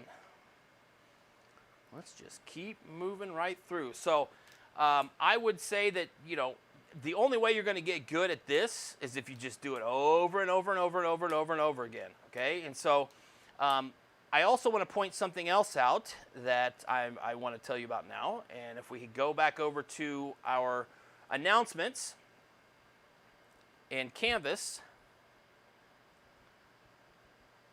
and we go down to the very bottom. It says the Resistor Color Code app. All right, let me open this up here.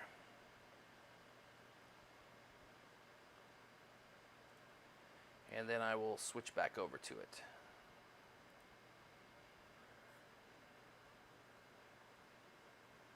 Did it open? So let me close that one, and then let me get this one. Okay. That's the one that I have installed on my phone from the Google Play Store because I have an Android, okay? And it's called Resistor Color Codes, and this is another one of those things where if you go into the App Store for iOS, if you have an iPhone, or if you go into the Google Play Store and you type in Resistor Color Codes, my goodness, there's probably 100 of them, and I don't know, I don't have the time to go evaluate each one. I just found one that worked, and that's what I've been using for, it's been probably 5 or 6 years now, and it just works, does everything I want it to do, okay? And so that's an option too. So challenge yourself.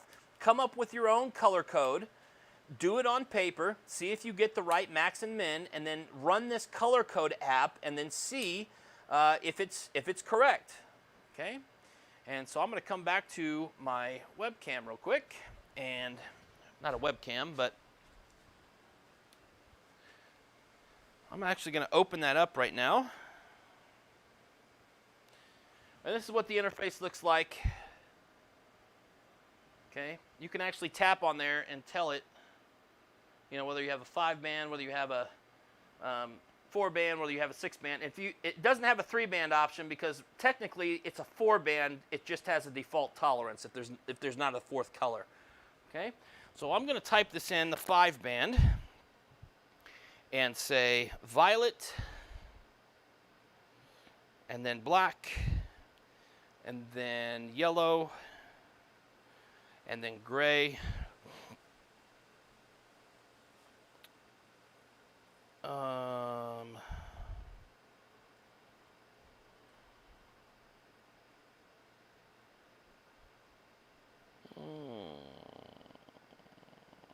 It won't let me do it in there, will it?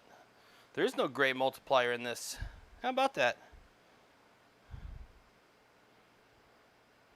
Huh. Well, how about that? Okay, so if that's the case, let's go ahead and do another one real quick, and I'll zoom out. And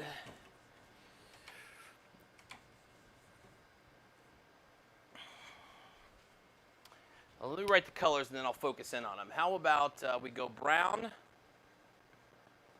black, red, brown.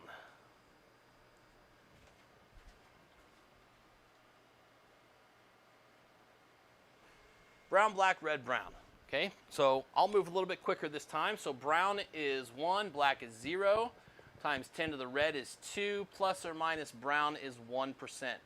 Okay, red is 2% in the tolerance band. So here we have 1,000. 10 times 10 squared, which is 10 cubed, which is 1,000. So we have 1K plus or minus 1%. So the maximum we should expect is 1K times 1.01, and the minimum should be 1K times 0.99, because it's 100% minus a percent and 100% plus a percent. Okay. So get my calculator back out here. So 1K times 1.1 and same thing times 0.9. So I get 1.1K ohms as the maximum value and 900 ohms, no prefix, as the minimum value. All right.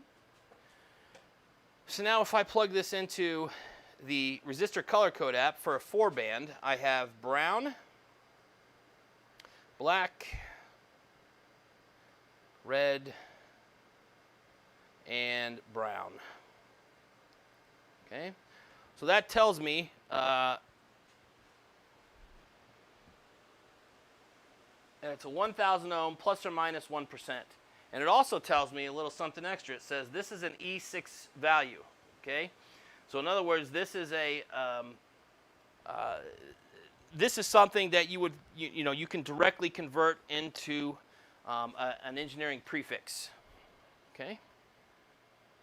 Any questions on that?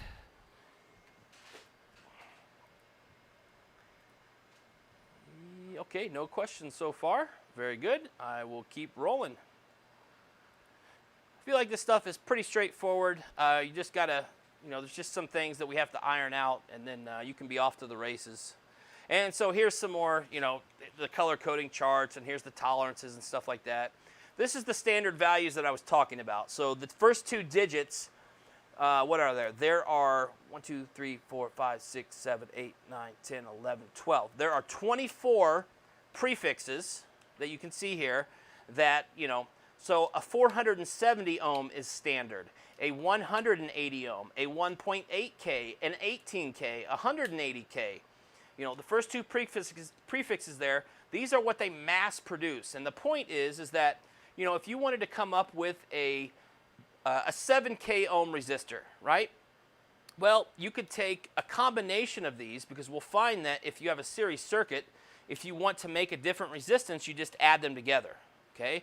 So if I was trying to make a 7 ohm, what could I do here? I could do, well, this is close, right? A 4.7 and a 2.2.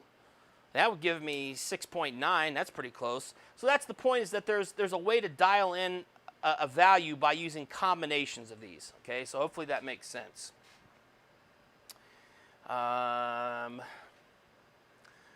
Okay, so the schematic diagram, we're going to start drawing some schematics, and we're going to start doing some calculations here. Okay, finally.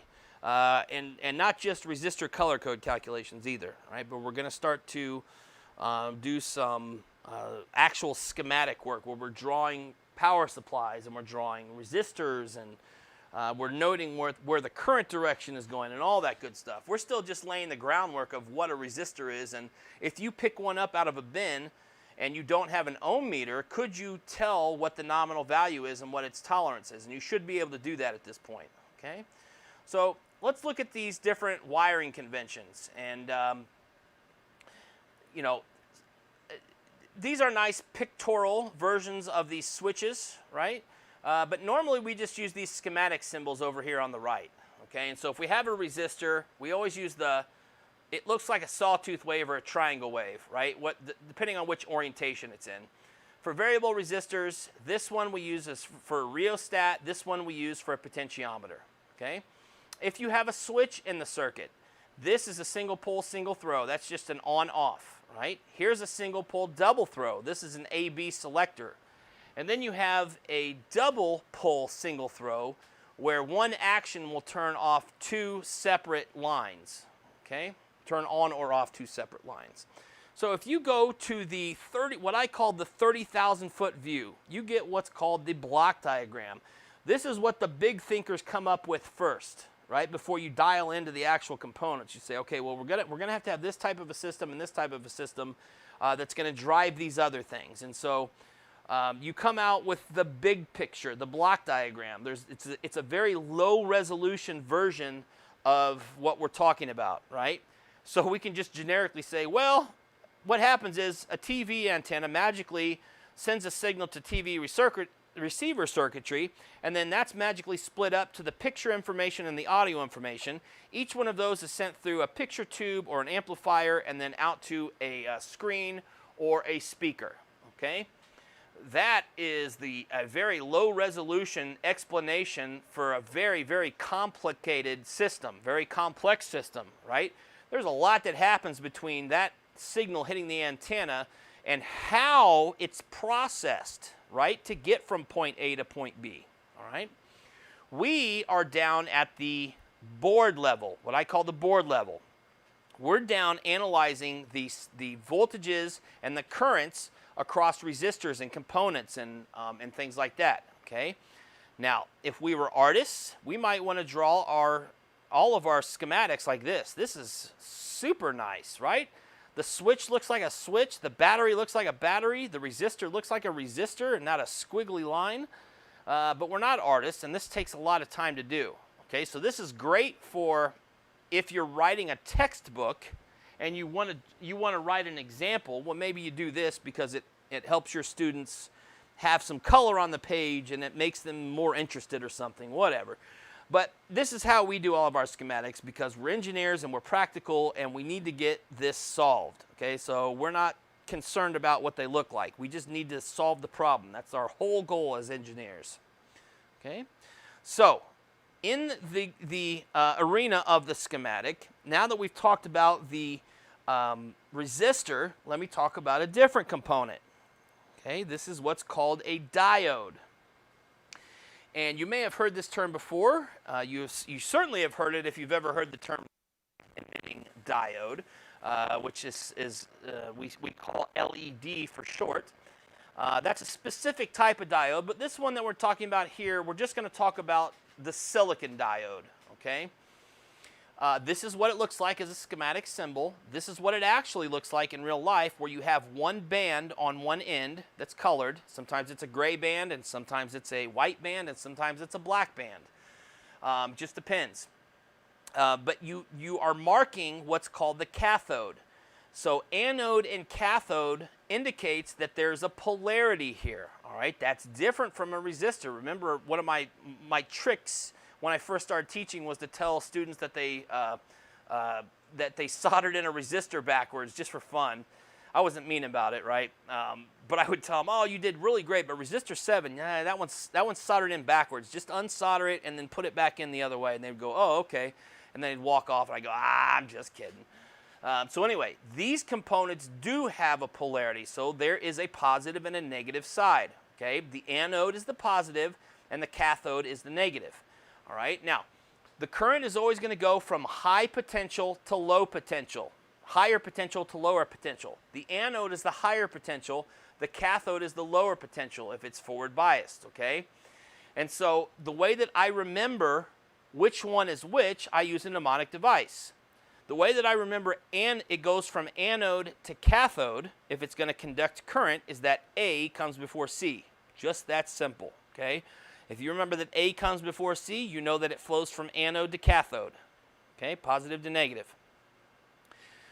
All right. And so when I just mentioned this term earlier, a second ago, I said forward biased. What does that mean? Well, if you have a component that has polarity, you either have it in forward bias or you have a reverse bias, okay? And in forward bias for diodes, that means that the positive or the anode of the diode is closest to the positive terminal of the battery, and the negative or the cathode of the diode is closest to the negative terminal of the battery, okay? And if that's the case, then it will act essentially like a short. It will let current conduct in this one direction, okay? Now, it says ideally it acts like a short. That's not what actually happens. There is a voltage drop across here, okay, that we have to take into account when we're analyzing, all right? And so it says when a diode is forward biased, it turns on, conducts, and ideally acts like a short. However, there is a small voltage drop, all right? That's if it is in forward bias. Anode is closest to the positive terminal, cathode is closest to the negative terminal of the battery. Now, if it's in reverse bias, I call diodes a check valve, and I'll tell you why, right? So if it's in reverse bias, in other words, if the cathode of the diode is closest to the positive and the anode of the diode is closest to the negative, you have no current flow, all right? So a diode in reverse bias acts like an open circuit, okay?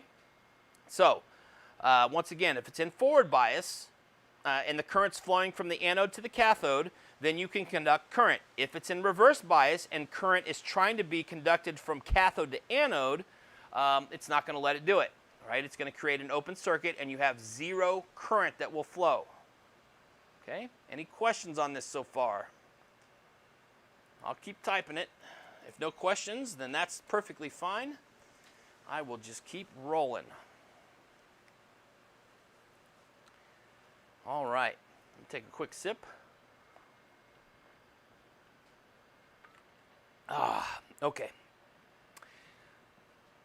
Now, we looked at the characteristic curve of a resistor, okay? And I'm not even going to show you these next slides because I'm going to draw it so that you can take notes on it, okay?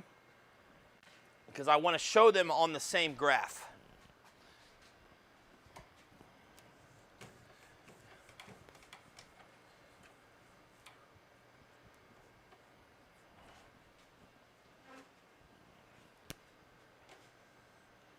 And this is where my myriad of colors comes in. Is this one still? Yeah, that one still works. So, oh my goodness, this is the smelly one. Oh, I like that. Okay, so that is a resistor characteristic curve, okay? So resistor characteristic curve. When we're looking at a diode, if it's an ideal diode, then it would be right on top of the y-axis and right on top the positive y-axis, and then right on top of the negative y-axis, because there would be no, it would work exactly like a switch, okay? There's no voltage drop across the switch that we take into account. So you would have it right on the y-axis and right on the x-axis if it acted like an ideal switch. The reality is, though, it takes a little bit of voltage to activate the diode. Okay, there's what's called a p-n junction. There's a p-type material and an n-type material, and you have to achieve a certain threshold for the voltage for it to activate and conduct current. And so that usually happens around, if we're looking at voltage versus current, that typically happens around 700 millivolts. Okay, and it has what we call a hockey stick shape to it. So right about there, boom, almost straight up, okay? Do I get to use a woodworking tool? I do.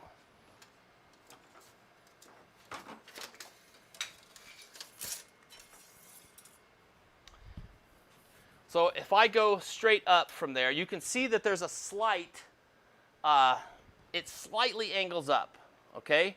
Because you can do a little bit more voltage across it, and you can, and it will still move out. But essentially, it's almost vertical here, okay?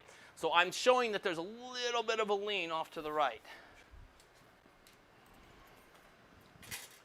Okay, if I can use my my combination square next, I'll be in business. That'll be the most woodworking I've done in a month. All right. So this is a silicon diode. So you might ask the question, okay, that's what happens if you put positive voltage across it, but what happens when you go negative voltage? Well, I told you what happened, right? It does this. Now, if we were to zoom in on this, if this is the actual x-axis, it is, I mean, we're talking about, there are like picoamps. So it's not 100% ideal. There are still a small, itty-bitty, tiny, what you might call like a leakage current That is possible in the other direction, but it's so small that it's negligible, okay? But it could be down in like the femto amps, 10 to the negative 15. That's irrelevant. So if it's in reverse bias, which is over here, then you have no current, okay? Just stick to that. And if you have positive voltage across it, if it's in forward bias, then it does this hockey stick shape right here, okay? All right. So it says, so that's for a reverse bias diode. Let's go down a little bit farther here. And again, this is why I don't like this, because it doesn't have the hockey stick shape. It just goes straight from 2, all right? So if this were ideal, it would be right on the axes, okay? This is a germanium diode. I told you that there's 2 types of semiconductors, right? There's germanium and silicon, which are the big 2. And I told you why germanium is no longer desired, because it's too temperature and humidity dependent, whereas silicon is very, very temperature independent and is stable across a wide range. So that's why we have silicon-based components in almost everything that we have, and we don't have germanium anymore.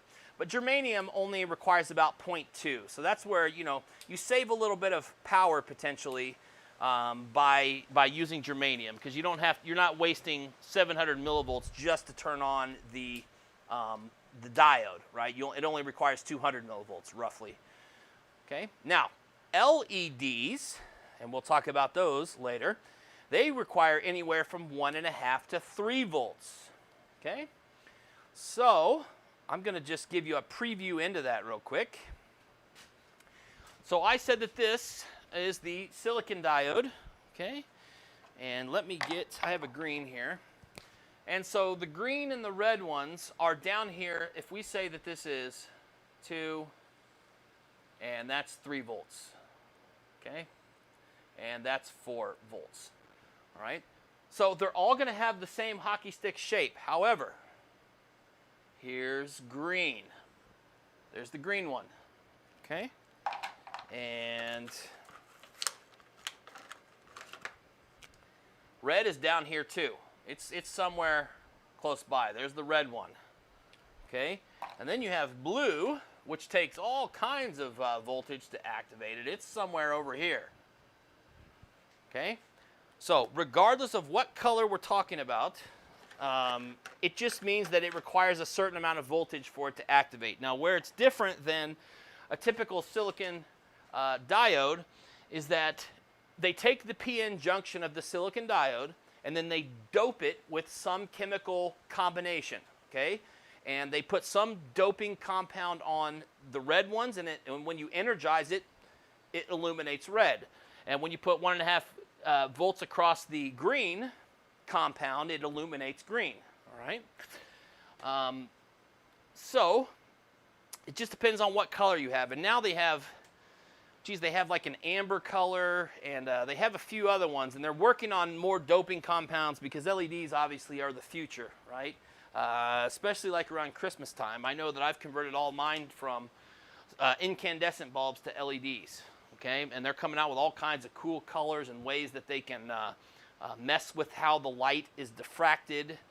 So pretty cool. But anyway, this is the characteristic curves both for a resistor, which you see go through the middle in the one color, and then the various types of diodes there. You've got the silicon diode that activates around 700 millivolts. That's the standard value we use in our circuit analysis, okay? We're going to assume that all silicon diodes drop 700 millivolts. Right? Then we have the red LED, and we also have the green LED, and then also the blue LED, and then there's other colors as well, okay? Any questions on this so far? No questions. All right. Well, let's head back over here then. And what do we want to say next? Schematic review. So I'll just tell you what these are, okay, since there's a delay.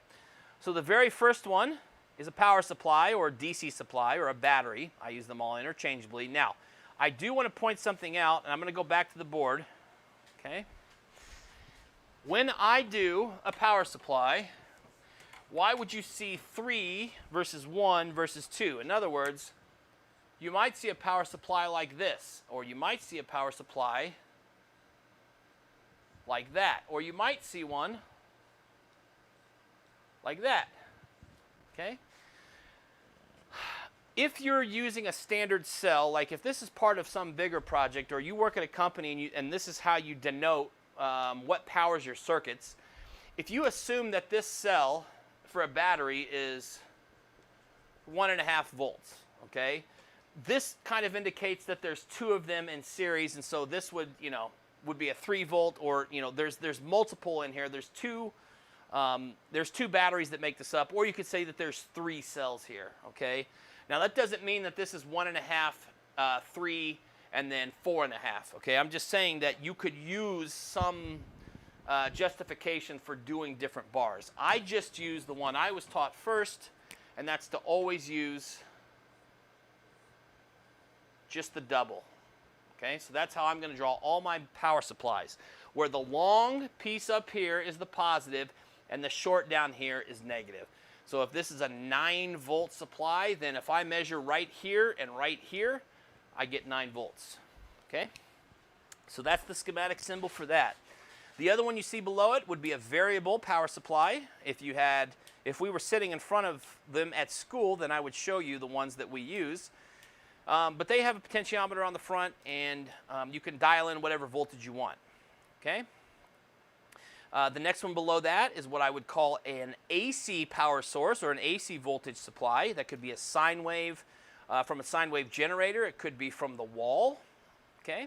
But it's a sine wave or an AC voltage supply, all right? The next one is just a piece of wire, so I would call that a conductor. Or, yeah, piece of wire, conductor, same thing. The next one is a junction, because I've got two things that are meeting at this one point. They're calling it a wire connection. And then the last one is a switch, specifically a single pole, single throw switch. Okay? What about over here?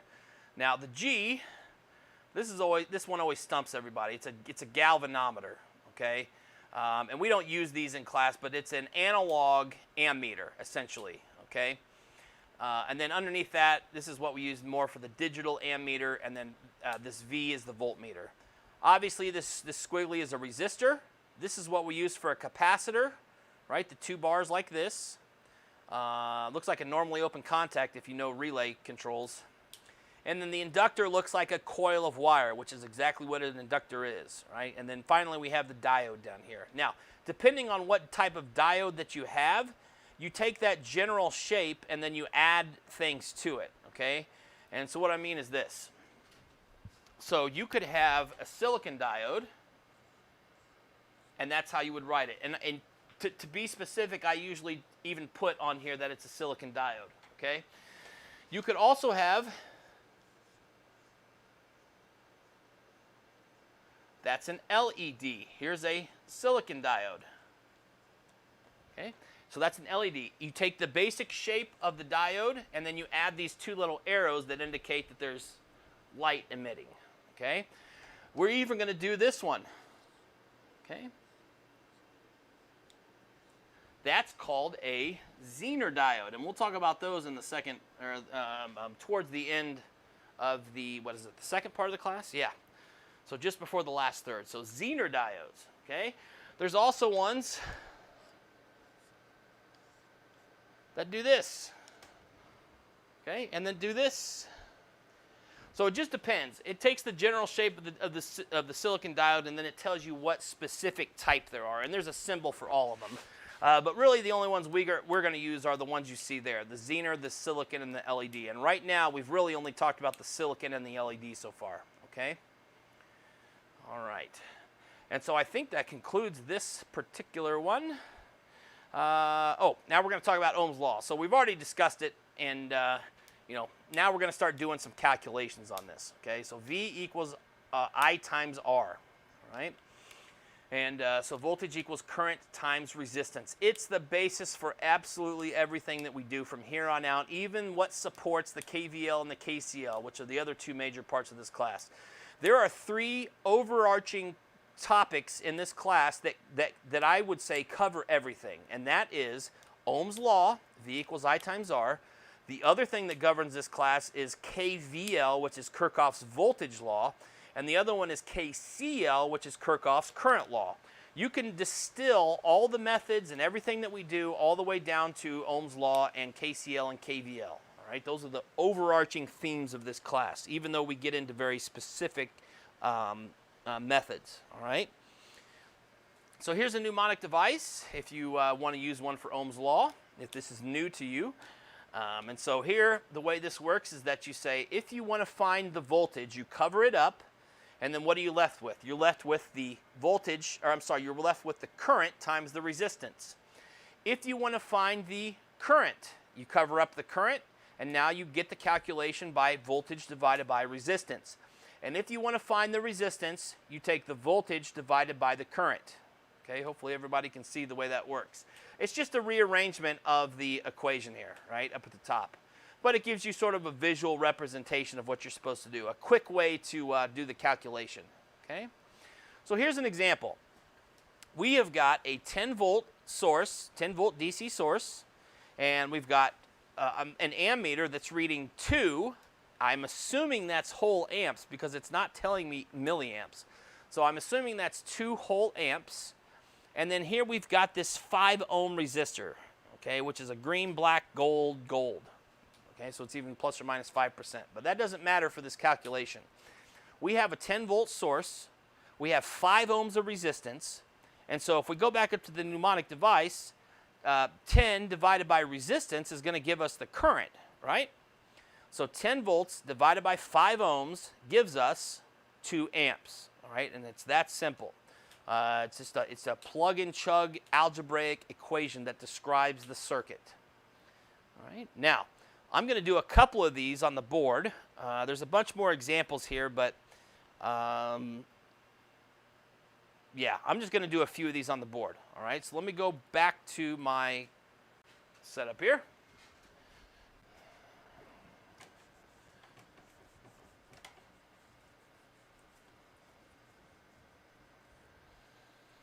All right, so here's the first circuit.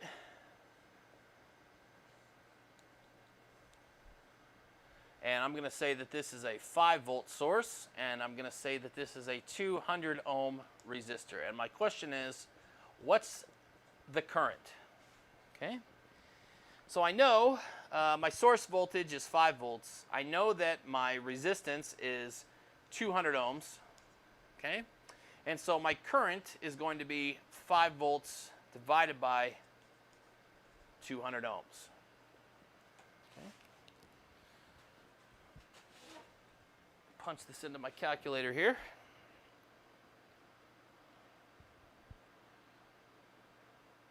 So 5 divided by 200, and we get 25 milli. Okay? So that means that there is 25 milliamps going this way around the circuit. Okay? Everybody see that? 5-volt source, 200 ohms of resistance. That means there's 25 milliamps of current. Right? If we're just going to do one resistor circuits like this, and we're not going to talk about series circuits yet, these are pretty easy. Okay? Let's do another one. How about 14.5 volts and a 4.7 k ohm resistor? So we don't use nice round numbers now. Okay? Same thing. The current's still going to move in this direction, and the current is going to be 14.5 volts and 4.7 kilo ohms. And I get 3.09 milliamps. So there's 3.09 milliamps going this way around the circuit. Okay, everybody following along? Check the comments here.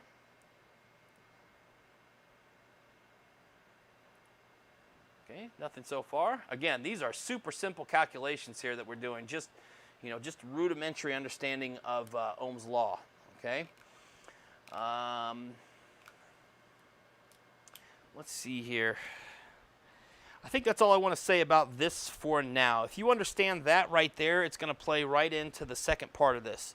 So do we have any other questions on this while I get the other one ready?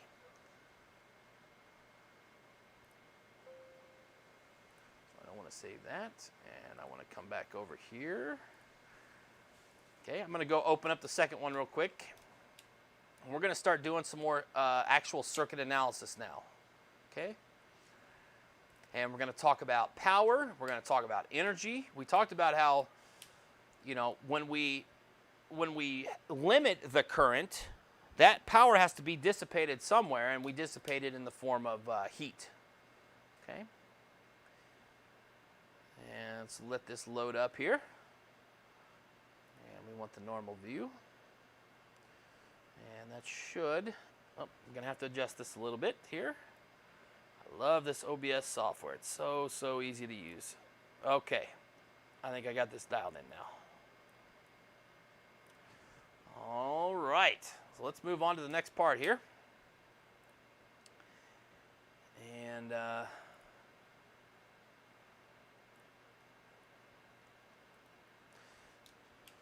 okay, it says, what is a short circuit? What is an open circuit?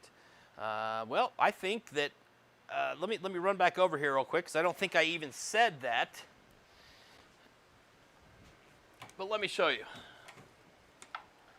So if I have this circuit, and there's just one resistor in it, okay? If at anywhere in this circuit path I have a break, whether a wire breaks or something, or if there's a connection that's not being made, this is an open circuit. Okay? If your circuit is going to fail, this is how you want it to fail. Okay? Because, let's see here.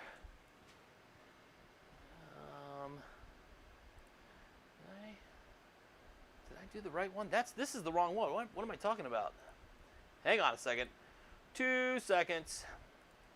I pulled from the wrong one. This should be 2B. I was like, wow, I don't remember seeing those slides, and that's because I didn't see those slides. Sheesh.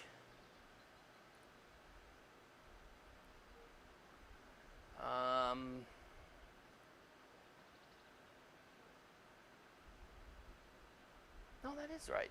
That is right.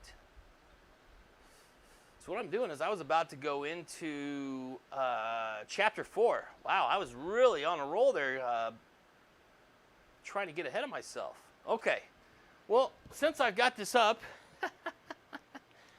that's an open circuit. If you have an open circuit, that means that you have zero current. Okay, if this is a 25 volt source and this is a, let's call it a 100 k ohm resistor. Doesn't matter what it is. If you have an open circuit here, if you took a meter and you put it across right here, if you put a voltmeter across the open, you're going to get the full voltage of the source. Okay, there's no voltage drop across here. If there's a voltage drop across resistance, then Ohm's law says there has to be a current. So if you can't have a voltage drop across there. So it's kind of like it just acts like a little conductor, and you're essentially just looking at the full voltage of the source.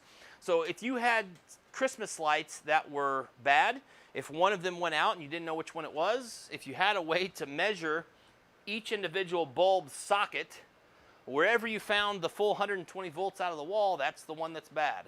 Okay? But anyway, so that's an open. If your circuit's going to fail, you want it to fail open. Okay? What's a short circuit? Just a preview here. Okay? If I forget what I'm doing and I put my ammeter here, or let's say that I drop, a screwdriver and I just, the metal touches each side of this component, okay? So let's say that this is a 100 volt source, and let's say that this is a 2 k ohm resistor, okay? So normally I would expect 100 volts divided by 2K, that's going to give me 50 milliamps, okay? So normally I would expect 50 milliamps here, okay? I drop a screwdriver and it touches each side of this. When that current comes to that node right there, it's going to go, well, I've got 2,000 ohms of resistance here, and I've got like half an ohm of resistance here. it's all going to come this way, okay? So now what you've just done is, I'm going to give it the benefit of the doubt, and I'm going to say that between the screwdriver and the wiring, I have now a total resistance of 1 ohm, okay? So if that's the case, now my current, remember, this is when things are nice and happy. This is what happens when I just shorted it. Now I have a 100-volt source. The only resistance in that current path is 1 ohm. I'm now at 100 amps. That's going to blow something up. Okay, so that's why when you short something out, poof, pop. Something, you see a blast or a little fire or a spark, and then it smokes because you've just done something like this to it. Now, obviously, you're not always going to have a 100-volt source, but let's say it was a 10-volt source. That's still, if it was a 10-volt source, that's going to be 10 amps. That's still an awful lot, okay? So that's why, this is so dangerous to do this. Hang on a second, I got something blowing out here. I don't even know if it's mine. All right, so any questions on that?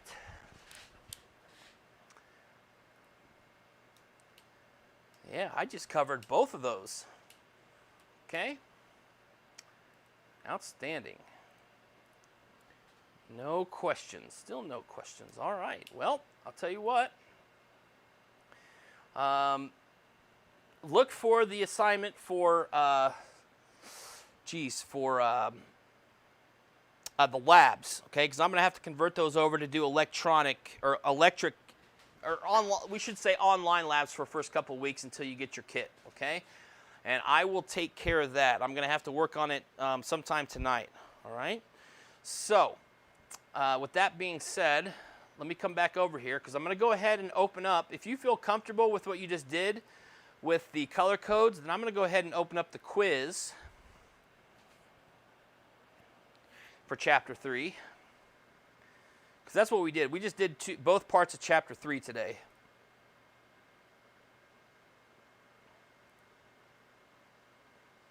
That's not what I want to do. I want to come back to here and go 111.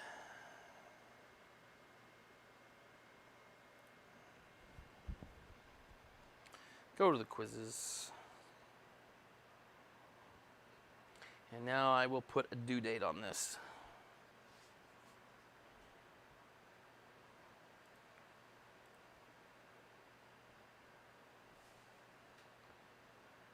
And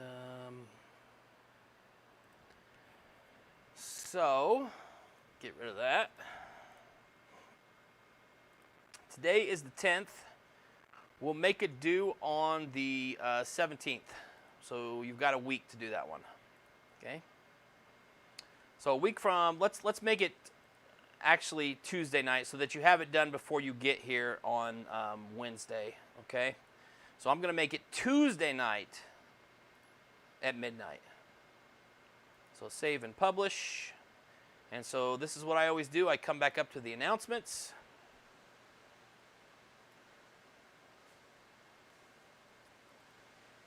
And I tell you that Chapter 3 quiz is live. And it is due. That's going to be due June 16th at 11:59 p.m. And I'm going to specify that this is in 2020 just because. Okay, and so now I'm going to go to the course links and go grab the quiz.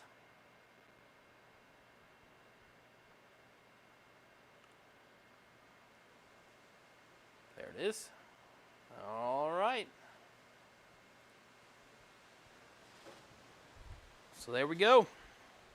So now if you hop over to the syllabus link over here, it's going to show you that you have a couple of due dates now. So I gave you till the 17th on those, didn't I? Okay, well then I'm going to go back in and change them both to the same night. All right, I gave you a couple extra days on the last one. Really, those should be due next Monday. So try to get them due by next Monday, but I'm going to give you until Wednesday night for all of this. All right, there's no reason not to. I'll give you an extra day. call this the 17th. All right. Any other questions?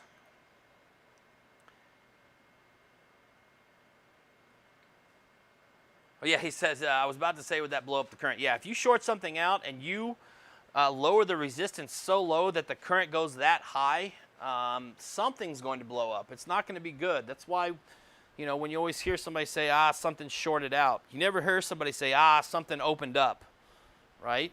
Now, if something shorts out, it can certainly cause an open in the circuit because you're gonna burn something, and so you've created an open, but it started with a very, very high current that burnt something out. Yeah, so any other questions? If not, you are free to go, and just remember that the color code and chapter 1, 2, and 3 are all due next Wednesday night. Okay, and so try to gather your books. Hopefully, you will email customer support on the kit and just get some feedback on what they say. And I will be working on converting these first couple labs into something you can do online. Okay, they'll be really straightforward. Don't be nervous. You won't even need your kit for what we're going to do. Okay, I promise I'll make it painless. Any other questions?